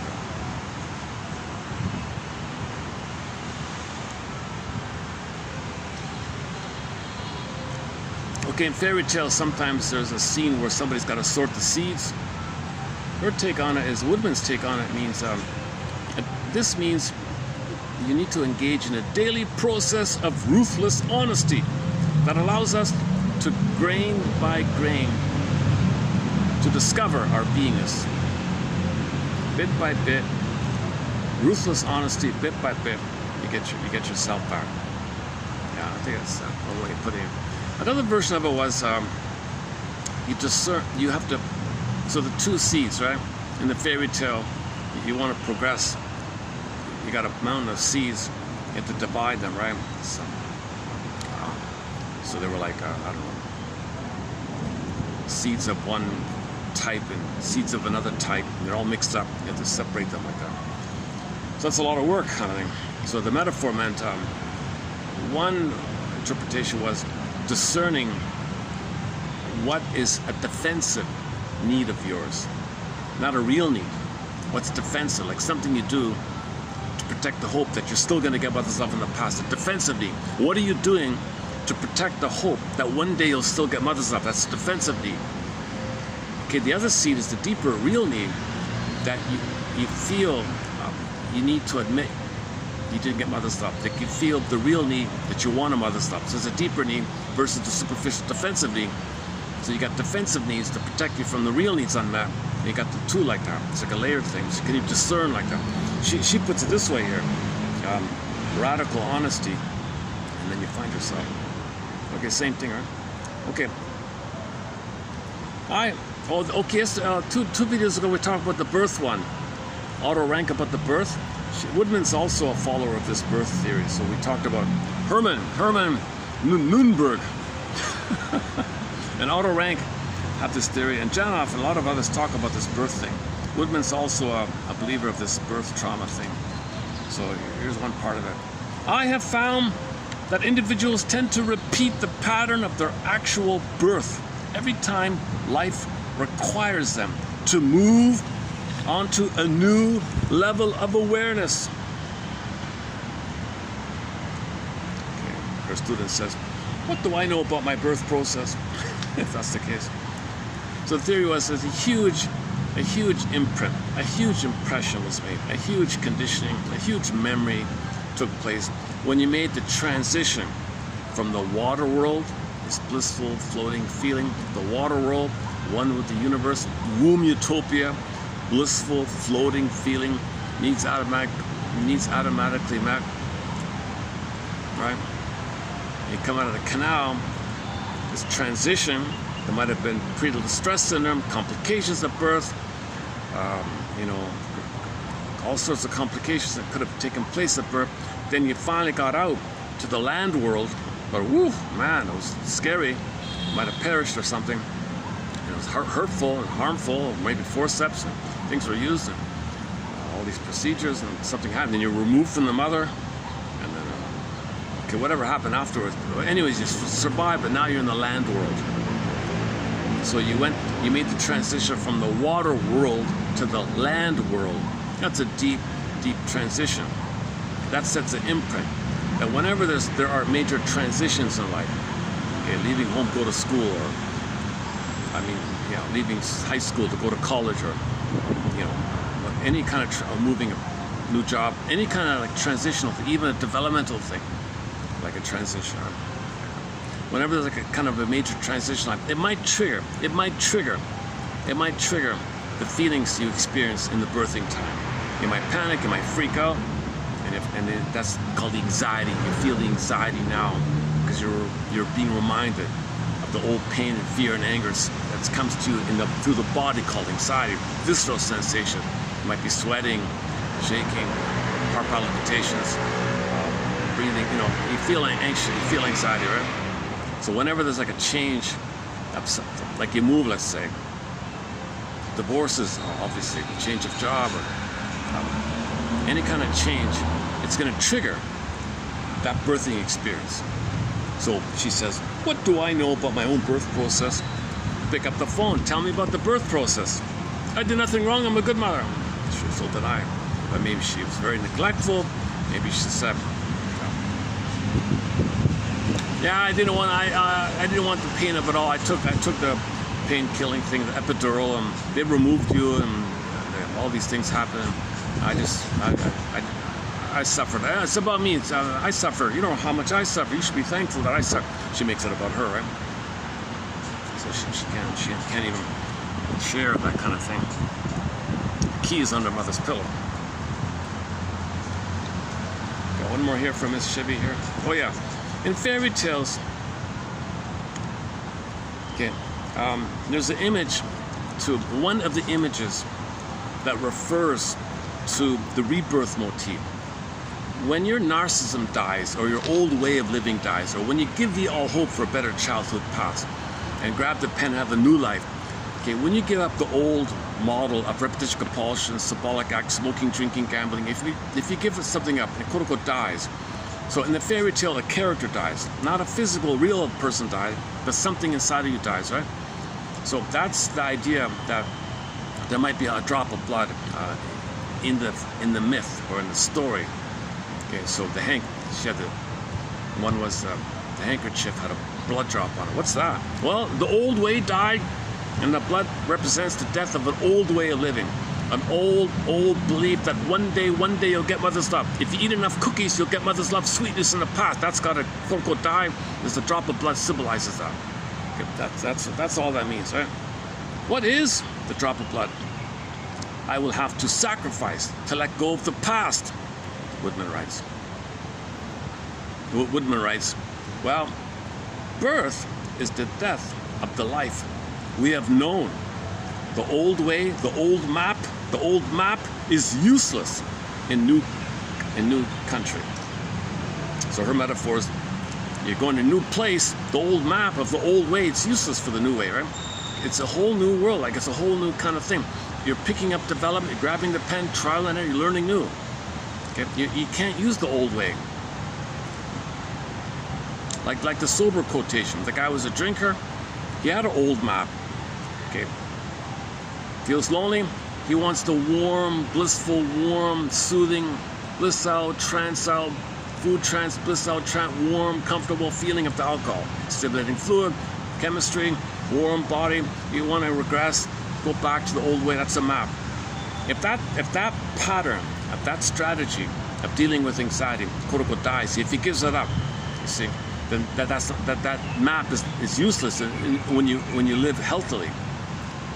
So the death of that old way of being an alcoholic, the metaphor in the fairy tale is the drop of blood, right? That's all it means. I remember that because in one of the fairy tales, I was confused myself. What does that mean with the drop of blood? So in a fairy tale, if there's any kind of reference to a drop of blood, it means an old way died. An old way of being, way of thinking, an old belief, some silly old infantile attitude that one day you're entitled to get mother's love, so one day you'll get mother's love. You got to give up this old childish. The way to do it is to thank your inner child for surviving.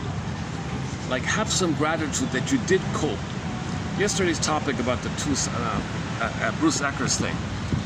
Give yourself gratitude. Tell your inner child, thank you for surviving this trauma. You're a hero. I appreciate what you did.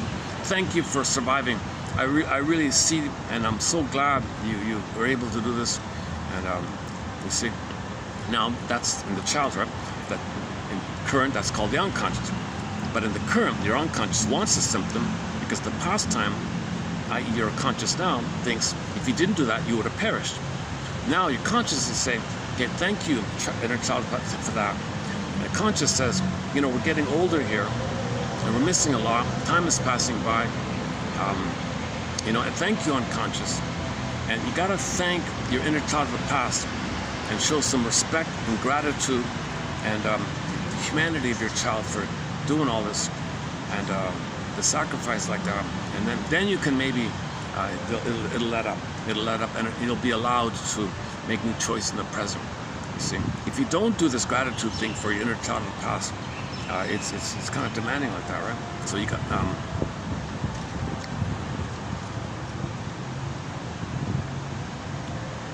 so it's a simultaneous thing. On the one side, you mourn the reality of all the time lost, and at the same time, you mourn and show gratitude to the inner child. It's a both and, like that poem, but paradox, all paradox. I didn't mean to play that one. I forgot about that. I'm not interested in that first one, the recording I play. I wanted to play the Wendell Berry one, the wild things. When I'm lonely in the world and I want to escape, I sit with the wild things, and I'm safe, or whatever he said.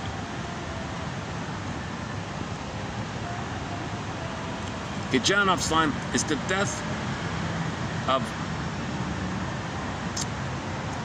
your unrealistic old self way. That's the birth of new life. That's the rebirth motif. So it's the death, the drop of blood means the death of the old way. There's no violence in the young. There's no violence like that. These stories are symbols or personifications to kind of convey what's kind of happening inside like that, right? Like in Snow White, fairy tale, dream, dwarves, okay, personification, that within you there's efforts to make the unconscious conscious. The dwarves are miners, they mine down, bring up gems, bring up information, something repressed about you, something you don't know about yourself, it's bringing it up. If you want to befriend and welcome this process, Snow White were their friends and they were helping her. That means you have an attitude that you welcome healing and this is going on in the dream world. Kind of thing.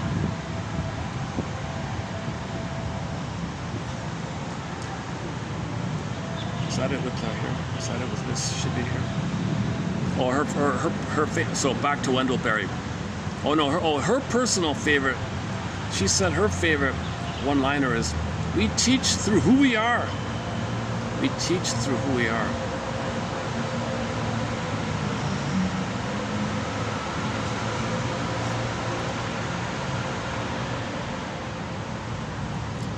You see, on YouTube, she looks like a model or an actress or something. She looks like she'd be in a commercial as the model housewife or something, very beautiful, you know, nice posture and looks very pretty and all that. So she looks like a lot of people might like being around her. She looks like a movie star or something. So maybe the confusing thing about her is she's successful in her work because people want to be around a pretty girl like that or something. They're just narcissistic association. She has a lot of status with her beauty. People be around her, they admire her, they feel special by this. That's why she talks about projections all the time. So she says a lot of people project their beauty onto her, and she accepts it. Don't indulge in it. Just hold it respectfully until they see their own inner beauty. So that's why maybe when she went to Switzerland, she's got to give up that. She's got to give up this tactic that she can get supply with other people's admiration. I checked it out on the why she quit, and the AI said, or she said somewhere, the AI dug it up or something, said that she quit because she had a dream about a gypsy. I see the gypsy, I gotta run. I think that's an excuse. Right? So if she really wanted to be a gypsy, emotionally speaking, she would have stayed. I think she misinterpreted. She should have stayed because she's feeling it now in the work that she's doing. She maybe misinterpreted. See, I got a dream about a gypsy, I gotta go. Now, on the other hand, it could be the case that the current status of the Jungian Institute, whatever, all the great teachers are gone. Von Franz is gone. Of course, Mr. Jung is not there, and whoever other good teachers there were back in the day are gone. So she went there in the whatever 80s or 90s or whatever it was. I don't know. It's probably gone now, right? So maybe she did bump up with some narcissistic control freaks, and I gotta go. Maybe it's legitimate like that. So I don't know about I know nothing about this Jung Institute now. These things are always under attack, endlessly. Because see that it's a resistance. See, there's a huge resistance. Because if there's something good out there, bing, bing, bing. A lot of people can't see goodness. It triggers, it's too triggering. So they wreck the goodness, called envy. A lot of envy. They scan, where's goodness? Wreck it.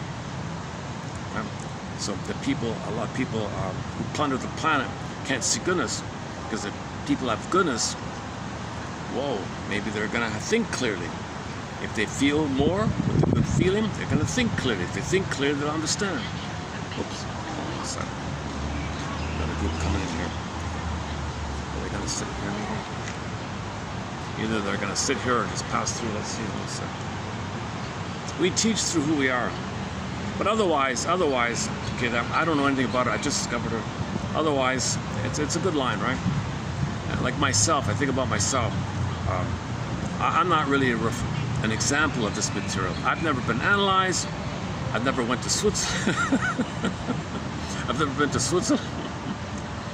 I've never been analyzed. I'm not a doctor. Son of a gun. I don't need a BA. I want to be analyzing. In Canada, forget it. Forget it. Forget it. I looked around briefly when I had a chance to look around a little bit. Oh, forget it. Oh, forget it. There's an obsession with OCD obsession with the comforts and entitlement like that. Everybody wants I don't want to go on a rant like that. But there's no interest in psychoanalysis. Forget it. New age thinking, sure. Housewives can get together, fantasize, have clubs. There's fun little things that are harmless like that. And she might be a little bit in that department as well. She's sort of a half-half, I think. Okay, are we finished with, hang on. Write your own fairy tale starting with once upon a time. And it came to pass that I was born into the kingdom of. Once upon a time, a woman sat down at an old oak desk to write. We did that one. Yvonne Franz says fairy tales portray the land of the soul. Every fairy tale can be symbolically explored as an image of a single psyche. All the characters are personified aspects of yourself. If I were to give this dream a title, what would I call it? What's the strongest feeling I have here in this dream? If I look at this dream as the story of my life, what is the most important truth it tells? Yeah, that's the relational theme, the most important truth it tells. You're afraid to speak up, you're afraid to connect, or whatever it is. What are your associations to any of the objects or people in the dream? Do any of the objects or people seem to symbolize something to you? Oh, one more here. Oh, hang on. Okay. So, yeah, I'm going to include this part here. So, we talk about the moon and the sun, right? As symbols of feminine, masculine. So, being, presence, your embodiment, it's kind of a calm, powerful presence like the moon. It's kind of still. So, it's called beingness, ensoulment, embodiment. It's called the yin. It's the yin. Okay. Now, that's like the being, the yin, the feminine, the being. They call it the yin. Now, the yang idea is like the sun, bright, active. Okay, it's a masculine idea. Now, you want there to be like a harmonious, like the yin-yang symbol, a harmonious exchange. Where from the yin, the black part, okay, you're bright, the white section, okay, your doing is from heart feeling base, being base, doing from the being base. If you're being base and you're doing, you're 360, you're whole and complete like that. So your feeling is there, your ethics are there, your empathy is there, all the natural who are meant to be is there, and you express who you are like that. So yin and yang, or feminine and masculine. In the fairy tale, that's the marriage. And in the wedding like that, when the princess and the prince get married, same idea. The princess is the yin, the prince is the yang. Okay, masculine and feminine energy like that. So so that's what that means, right? So she has a few synonyms. So we also refer to the yin or the feminine as well. Okay, receptivity, processing, resonating, muse, cherish, okay, feeling, being like that. Okay, and the yang one synonyms kind of like formulating, organizing, doing kind of thing. All right. Our task as workshop leaders is to hold yin and yang in balance. Too much yang energy and too rigid a structure can hinder the unfolding of the group process. Too much yin energy and too loose a frame, and you end up with what Merriam Woodman used to describe as the feminine soup, where no one feels the shape of what is unfolding and the container leaks. Okay, so if you got a bunch of gossipy women, whatever, it's a soup of emotions and dramatic hysterics. So the ritual container, the process, is called into directions, sit down, have to take turns. There's a container like that, and the feelings are contained in the circle of the group. You sit in a circle. It's kind of like a frame in a picture, right? You need the balance of that. So, yeah, Woodman's line is the distorted, the wounded feminine, or the wounded yin in this case. The wounded feminine, her line is the wounded feminine, the being leads to the distorted masculine. That means you're doing is distorted because you're wounded, your feeling is wounded. What are you doing? You're in pain, you're grasping, you're in pain, you're crying, looking for other stuff in the past. So you're just doing distorted like that. Kristen Wilson's line, if you're not in your body with the feminine, your beingness, if you're not in your body, you don't have your sense of self, therefore you don't make sense. That's making sense is the masculine. You don't make sense if you don't have your sense of self. Sense of self means feminine or yin. Then you'd make sense with your talking and doing. There's a group right here. Oh, there's a bunch of kids just behind me. Where else can I go here? A sec. Maybe I can change something.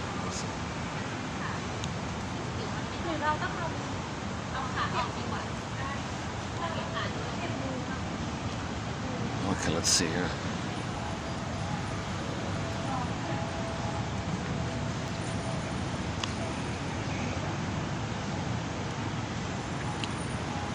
Okay, and the rest of them there. Okay, let's move on.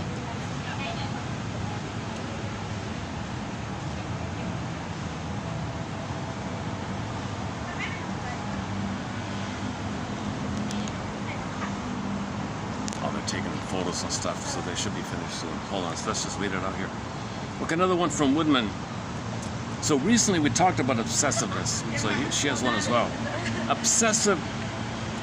Yeah, and Barnett was saying these rituals with the physicality of doing some physical thing, that helps to fragment your thinking. And you want your thinking to be fragmented, then you don't see the force or the coherence of the overall picture, the main idea of something, the inference of something. You don't want to see the forest, you only want to see the trees. And ritualistic behavior is like tree focus. I don't want to see the forest, I just want to see the trees. Because if you do see the forest, that triggers the need to feel the truth that mother was hypocritical. You don't want to feel the broad truth, the forest truth. Okay, so as a defense against the truth of mother hurting you, micro obsess over little things.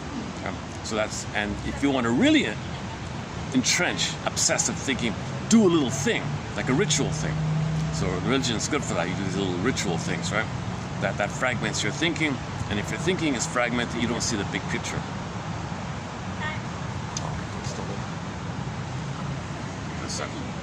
I don't want to get them in the camera here.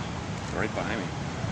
Obsessive ritualistic behavior is a magical way of holding the unbearable truth at bay.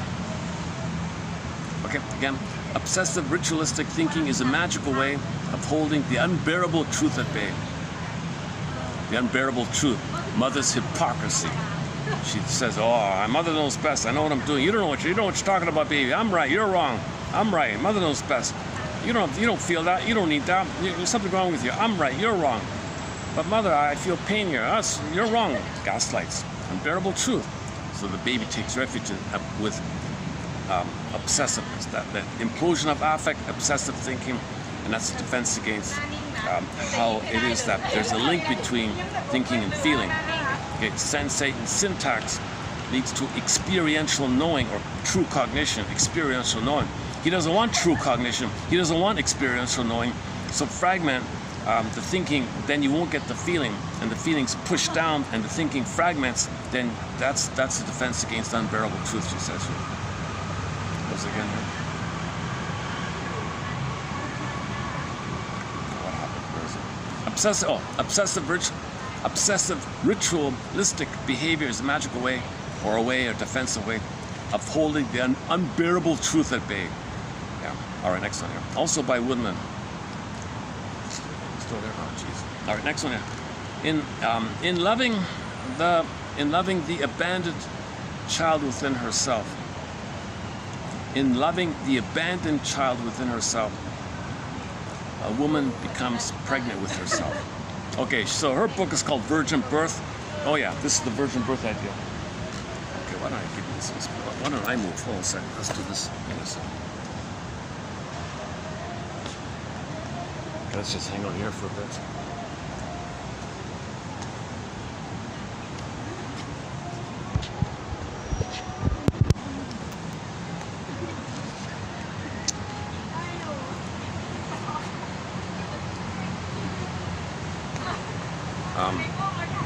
Okay, so the book's called, the student is quoting Woodman's virgin birth book. So the virgin birth means the death of the old way. Well, there's a new virgin birth, your spiritual birth, psychological birth, rebirth. Your budding beauty that was suspended, now it's going to come up again. So that's the rebirth idea, virgin birth idea, same thing. Okay, Woodman, where is it? In loving the abandoned child within herself, a woman becomes pregnant with herself. So the moment you start to love yourself, accept yourself, there's a seed of your true emerging self. It now can blossom again. Now that's the birth idea. The moment you start to do that, right? The moment you have self-compassion for yourself, the moment you have self-compassion for the inner child of the past, okay, then now you're pregnant with new potential.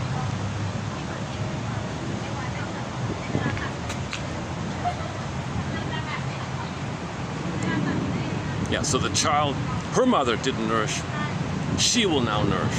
Called self-reparenting, famously known as self-reparenting. Okay, from the famous poet Rilke, she quotes the Rilke one. May what I do flow from me like a river, no forcing and no holding back. So she means if she's going to be a facilitator of workshops, stay in the feminine and let the feminine have that feeling flow like that. Don't push that kind of thing. Okay, one from Joseph Campbell. By participating. Okay, let's skip that one.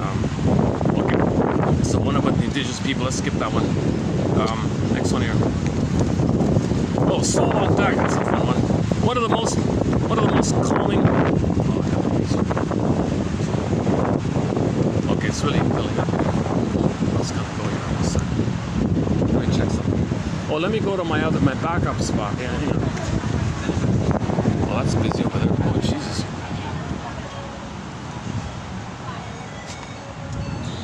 Okay, I'm gonna have to pack up my stuff here. Try somewhere else. Let me think. What is it? 4:10. It's only 4:10 here. Oh, it's just filling up over here. Okay, give me a minute. Okay, let's do this. Let me let the phone read these quotes out.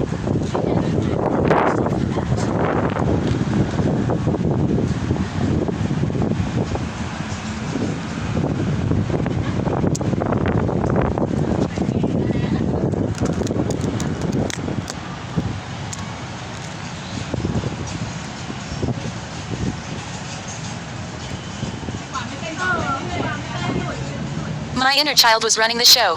The inner child is the name we give to the unconscious part of our mind that holds the most foundational aspects of our being, the parts that never had space to fully unfold. Our inner child holds all the adaptations that occurred when our needs weren't satisfied, when safety was uncertain, or when we were taught that certain emotions or traits were unacceptable. En la para. Write your own fairy tale starting with, once upon a time.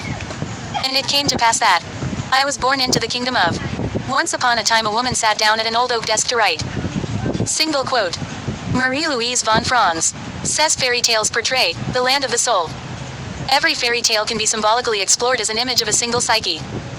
The aging king and the sick queen, the fairy godmother and the wicked stepmother, the fool and the dumbling, the wise animal and the murderous uncle, all are aspects of our ourselves, whether we recognize them or not. If I were to give this dream a title, what would I call it? What is the strongest feeling I have about this dream? If I look at this dream as the story of my life, what is the most important truth it tells? What are your strongest associations to any of the objects or people in this dream? Do any of the objects or people seem to symbolize something to you? Verbs of the yin, or feminine, dimension might include allow, receive, savor, explore, dwell, circumambulate, peregrinate, experience, germinate, muse, ruminate, devote, cherish, process, resonate, surrender, and yield. Whereas yang, or masculine, verbs would include discern, discriminate, focus, strive, accomplish, persevere, master, maximize, formulate, organize, prioritize, and expand. Our task as workshop leaders is to hold yin and yang in balance. Too much yang energy and too rigid a structure can hinder the unfolding group process.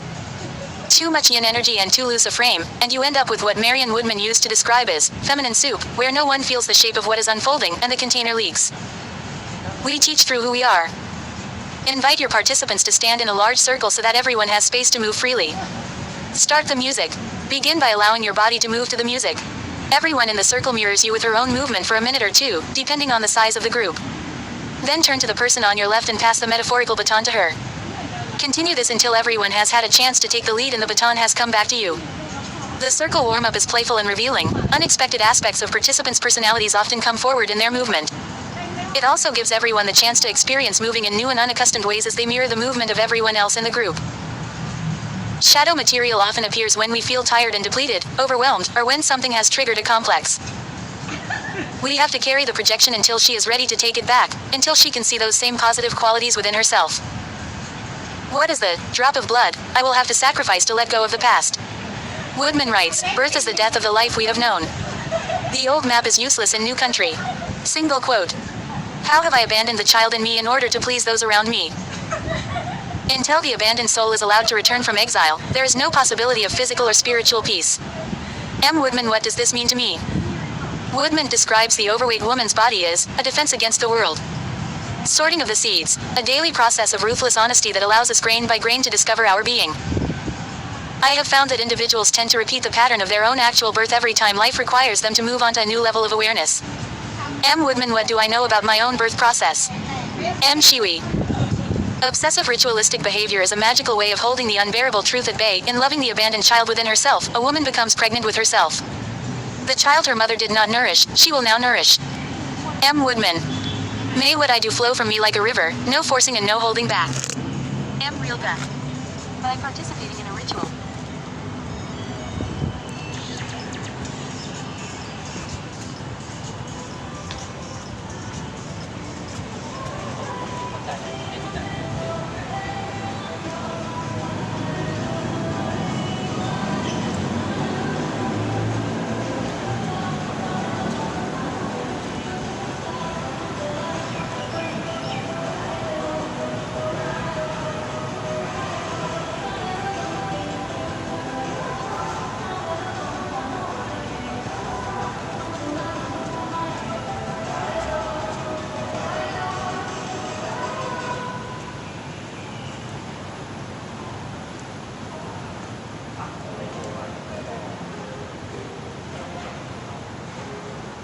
Here's my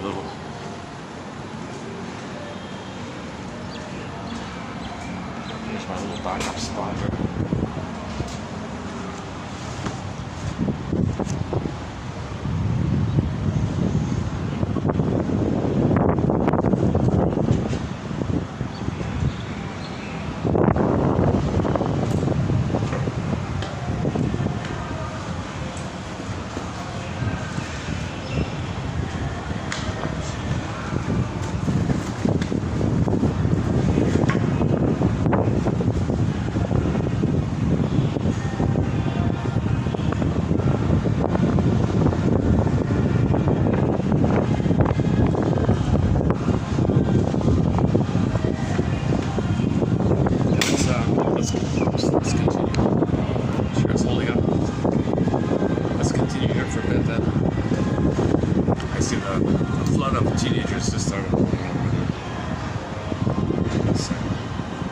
This is a Sunday, I'm doing this on a Sunday here. Okay, so we're in the middle of 3289. Well, not middle, we're almost done here. Let's see what's left here.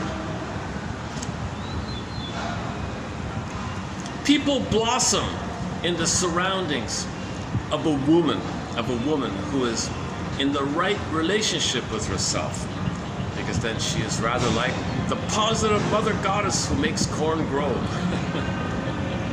Again, this is from back to Von Franz.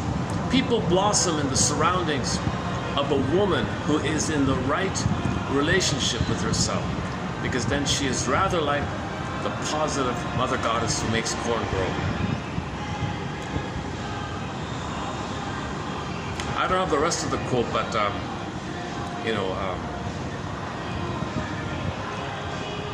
some women or men, some people who are not in the right relationship with themselves, other people can't grow or blossom in that presence, right? So that's something to keep in mind here. Oh, STs. What are the most calming and powerful actions you can do to intervene in a stormy world? is to stand up and show your soul. Soul on deck, soul on deck.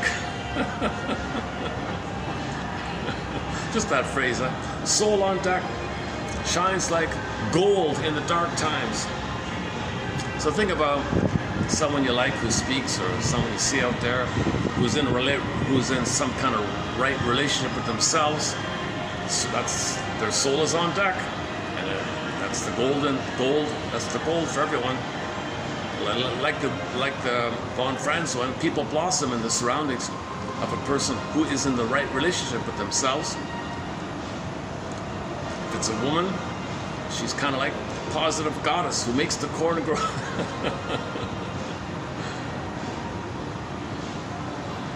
The last one is back to. Oh, I did this one yesterday. Okay. The last one is just about one example of the hysteria is the hypochondria. I'll just leave it there at the end there. Okay. I was kind of, yeah. Sorry, one more from another author here. Just from a general self-help author. She says here that she was living her life, but who's running the show? Her or the inner child? Wait a minute. I get it now. My inner child was running the show of my life. The inner child is the name we give to the unconscious part of our mind that holds the most foundational aspects of our being. The parts that never had space to fully unfold. Our inner child holds all the adaptations that occurred when our needs weren't satisfied, when safety wasn't certain, when safety was uncertain, or when we were taught that certain emotions or traits were unacceptable. So your inner child records it. That's your body. That's you. It's basically your neural circuits. Part of your. It's all wired throughout you. Your body like that. The body knows. The body keeps the score. The unconscious knows the secret self. Okay. The time when you were a child is all recorded in your whole body like that. The inner child, I guess. So back to Ginger Rogers. So the good follow-up is Ginger Rogers, Lady in the Dark film. What? You mean to tell me I'm now in my 60s and all along my inner child is running the show? I didn't know that. So you want to realize that in the first half of life, the inner child runs the show. You identify that at midlife. Inner child just simply means your template, your constructs, your hypnosis, your conditioning. You were hypnotized by your mother. You were told, if you're going to be yourself, I abandon you. You can't be yourself or I punish you. Okay. What do you want, mother? Oh, don't be yourself. Okay, mother. Why don't you want me to be myself? Because then you'll leave me. I need you to take care of me and see me and admire me and think well of me. Don't leave me. Don't be yourself because I need you to always look at me and make me center stage. You're not important. You only admire me. Okay, mother. So you got to give up this. The inner child will always go along with whatever the mother says. No baby will ever question their mother. So that's why mothers are so crazy about their children. Wow, I can do what I want. I get away with it. They always say I'm great. But look at the child suffering like this.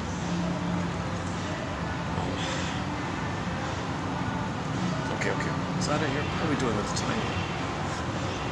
Can I check the battery? Sometimes I forget that. 29% with the battery. That's about roughly 20 minutes left, I guess.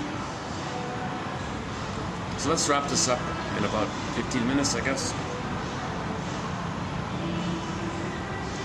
Why don't we play that Paul Penna song again with the clouds there, jet airliner.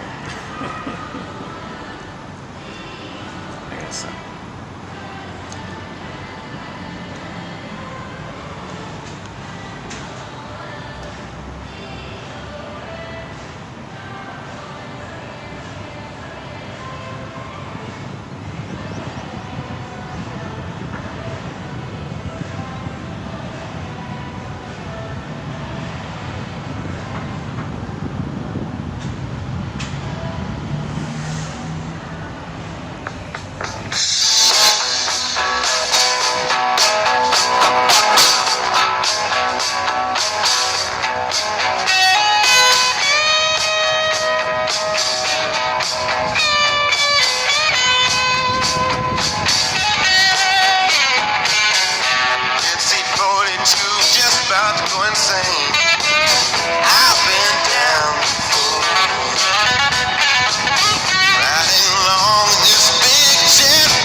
memory serves me, this is about the transition of going to another city.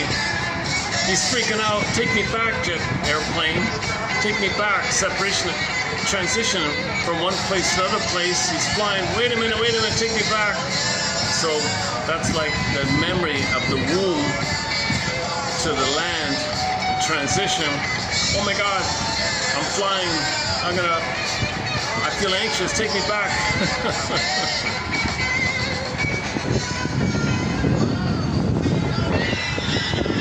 Okay, submitted for your approval, consideration, should you choose to accept it, is to make some notes in the morning, have a pencil and some scrap paper or notebook by your bedside, scribble what you remember, okay, and then title, affect, theme.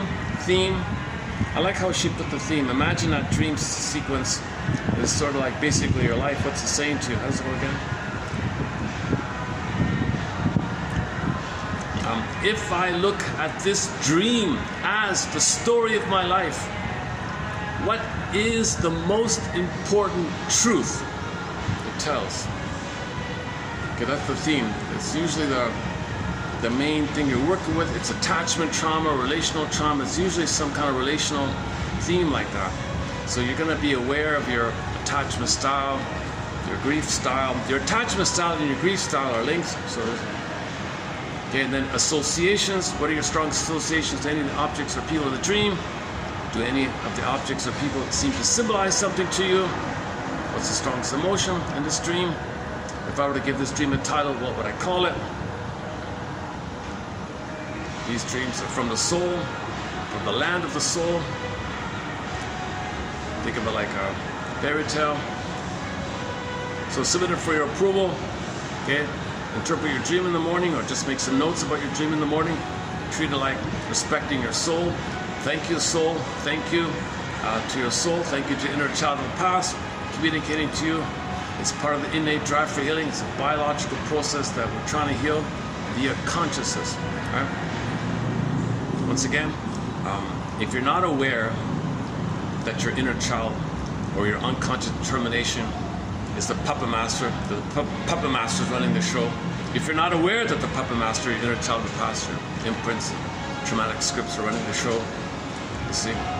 So that's the part of us, or that's part of our mind called the unconscious, which holds all these fundamental conclusions and scripts and schemas and internal working models. How we tried to want our love and it was fail, undeveloped, how we coped, and so what we learned and what we concluded.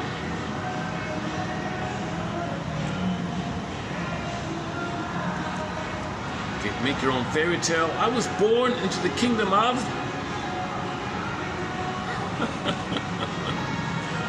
That's not a bad one. I was born...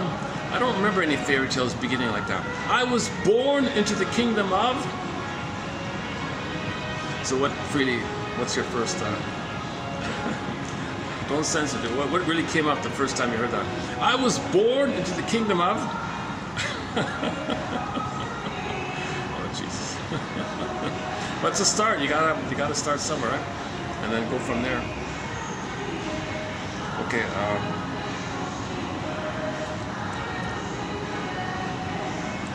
okay, another option submitted for your approval and consideration is to you and your spouse or partner or friend or somebody in your family or somebody you know do the dance mirror. So there's music in the background here, right?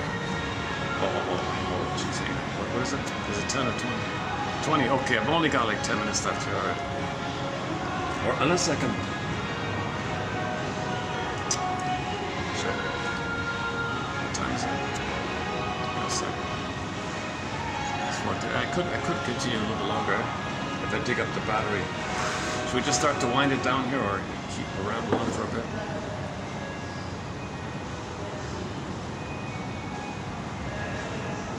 Yeah, it's tempting to just kind of enjoy the Sunday afternoon, ramble on a bit, but maybe I'll wrap it up in about 10 minutes.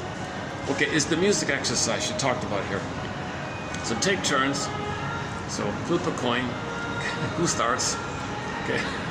So somebody starts, hear the music, move to the music.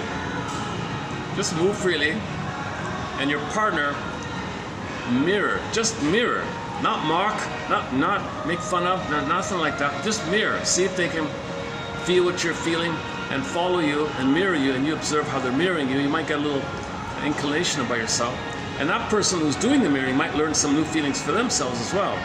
Okay, exercise over, pass the baton, it's your turn, and reverse next. You can do it like that. That's one exercise. I've never done it really, to tell you the truth. It just sounds a little fun like that.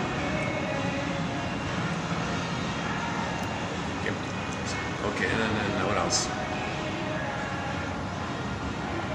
Oh, the obesity one. So if you see a woman who's obese, okay, her unconscious says, gotta protect yourself, mother's dangerous, world's dangerous, protect. So have empathy that her unconscious thinks is dangerous and she wants the person to be safe.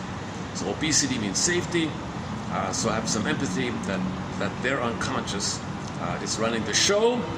The puppet master in them is running the show. The puppet master says have a wall of protective thing there. And if you see that and you go, well, why are they like that? Well, have some empathy.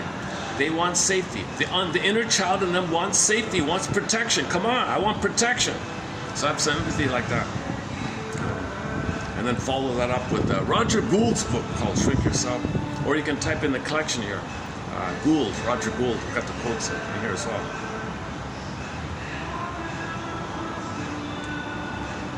Yeah, the birth one. Okay, I have found that individuals tend to repeat the pattern of their actual birth. Every time life requires them to move onto a new level of awareness. A new level of awareness. Okay, that's one way of putting it. Or some transition to a new place or job, or level of awareness. Yeah, now you're getting older. Level of awareness. Level of awareness. So that's something new like that, right? So any kind of major transition triggers the first transition. The first transition. It's unprocessed, it's unhealed, it's alive, they're easily triggered. Changes in your life will trigger. It reminds the unconscious, oh, this is happening again. And you panic, call it anxiety.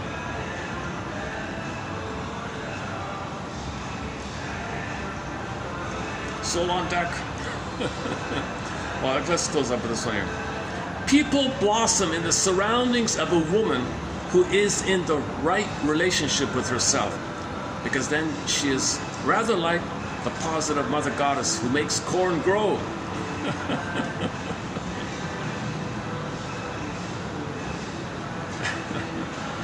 I'm sure everybody would be drawn or attracted to somebody who is in the right relationship with themselves, right? A harmony with the yin and the yang in them, the unconscious, the conscious, experiential knowing. See, the obsessive, people who are very obsessive or hysterical, okay, or acting out impulsive, depressed or paranoiac or whatever. You see, they're not in the right relationship with themselves. They're on eggshells around, they've got to be careful, things like that, right? So you can't blossom in the presence of a narcissist, right? So we need more and more people to move towards this status that she calls being in right relationship with yourself. Don't play ducks and drakes with their values. It's the song, yesterday's song. Yeah, the Peer Gynt does that. The Peer Gynt plays ducks and drakes with his values. And the song from yesterday called I Pity the Child by Tiana, she said the same thing. Have some empathy and pity for that kind of situation. All right, is that it? Okay, just wrap it up here. Any last? What is it?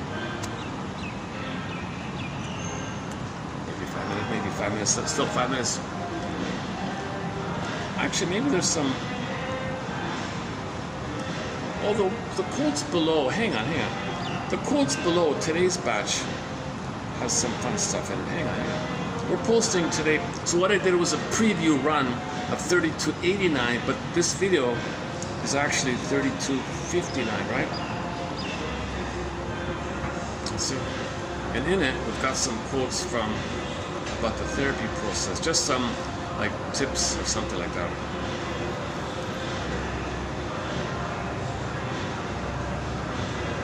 You are your client's advocate to themselves. Resist being judge and jury. What kind of friend are your clients to themselves? You are not a witch doctor or a wizard. If your client wants to know about the process of therapy, how it works, your techniques, provide explanation. What you do is at times mysterious, but not a secret. Less is more. Even if your style is active or directed, keep your interventions brief, simple, and unwordy. Monitor yourself. Are you asking too many questions, interrupting? Are you dictating the agenda for each session? Let your clients bring what they want and explore that day and listen. Therapy's a bit like dodgeball. You got to dodge all their projections. Well, as she says, you accept the projection in a respectful manner. Yeah, okay, different idea. Send drunk clients home, but make another appointment.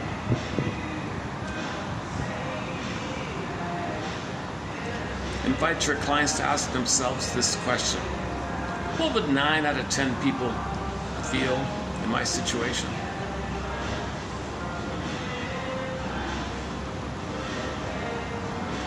Part of what you do as a therapist or counselor, part of what you do indirectly, is to give permission for healthy strivings.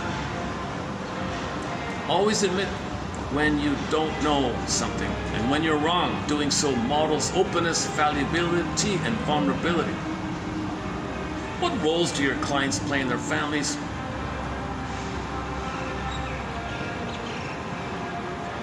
What would happen if they changed or improved? Would the family freak out or something? Your waiting room sends messages. Make it peaceful, pleasant, positive images, pamphlets. When working with couples, frequently ask each member to paraphrase what the other is saying. Yeah, that's a funny one.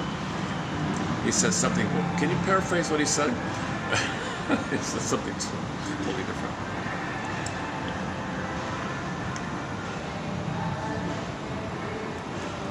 During your assessment, ask your client to describe both of their parents in 3 words. Just tell me about your mother in 3. Describe your mother in 3 words. Free association. 3 words. Your father. 3 words. Much will be revealed. Help your client to see the middle ground. Third side of the coin. A good frame. Oh, there's the yang, right? A good frame makes for good therapy. The yin. It is related to the articulated contract about personal boundaries, appointments, lateness, holidays, session length, and other rules that govern the therapist-client relationship and behavior. A well-defined frame helps to make each session a safe, reliable place for your client and for you, especially when the emotional work gets stormy or chaotic. Again, the yin and the yang, the balance. Some structure and frame, the yang rules, right? And then the freedom of the feelings, the yin. Oh, be careful. Are you and your client going to form a mutual admiration sighting? So that's like just like a club kind of thing where you're going to be buddies. I love that. So you feel better, but you're not getting better. Zero in on specific interpersonal exchanges or relationship episodes. These reveal much about your client's wishes, anxieties, and defenses. It could be a pattern, like if you analyze carefully one little interaction thing, it might be the thing they do all the time. Usually it is. If a client tells a joke, laugh if it's funny and not self-deprecating, then find the meaning.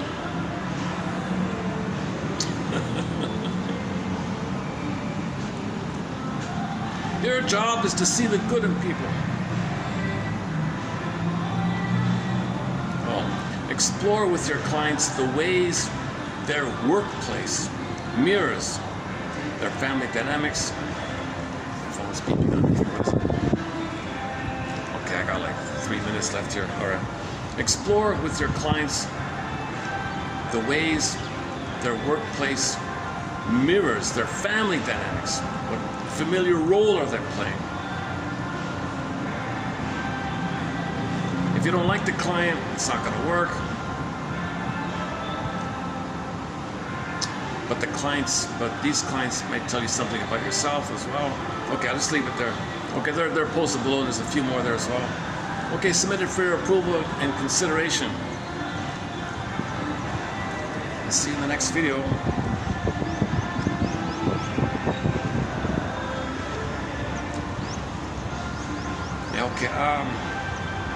Okay, so check out the work of Marlene Shibby. Is that I pronounced that correctly?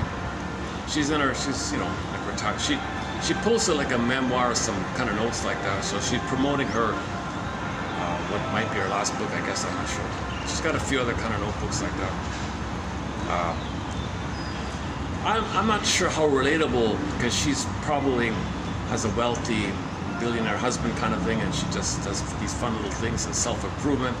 Real perfectionist, extreme perfectionist. She's a very similar to Marion Woodman, who's also a perfectionist. These are two perfectionistic ladies. They're very extremely perfect in every little micro details. They're maybe a little obsessive like that. This Marlene woman is a little more, maybe a little more personable, a little more open, and more warmly friendly than Woodman. Woodman's pretty. She's likable, but she's pretty. Don't waste my time. She's more. But Woodman's writing is way more colorful and way more wild or something. She's more like the wild woman, Miss Woodman, a little bit in the writing. This one here, this should be. She's very careful. Don't say anything too controversial. Those kind of things. She saved the touchiest things at the very, very end of the appendix. So just says some general stuff. So it's considered a general self-help book, like it's going to get published, I guess. All right. But everybody contributes. These are all pieces of the puzzle. So we include. So I'll include quotes from self-help authors, or the Jungian self-help authors, like she is. But most of the quotes come from analytic people like Masterson and Ogden and Grotstein and all the other ones. Can I sneak in a song here at the very end? Let's see. Oh, geez, no, it's not gonna work. Okay, this is gonna shut down on me any minute here. Okay. Okay, let's just wrap it up then. Do the puns joke again. A man sent 10 puns to his friends, hoping that one pun would make them laugh. No pun intended. Hang on. There's got to be a better one. Back to the sober one. So a guy quit drinking, he's sober. I'm sober.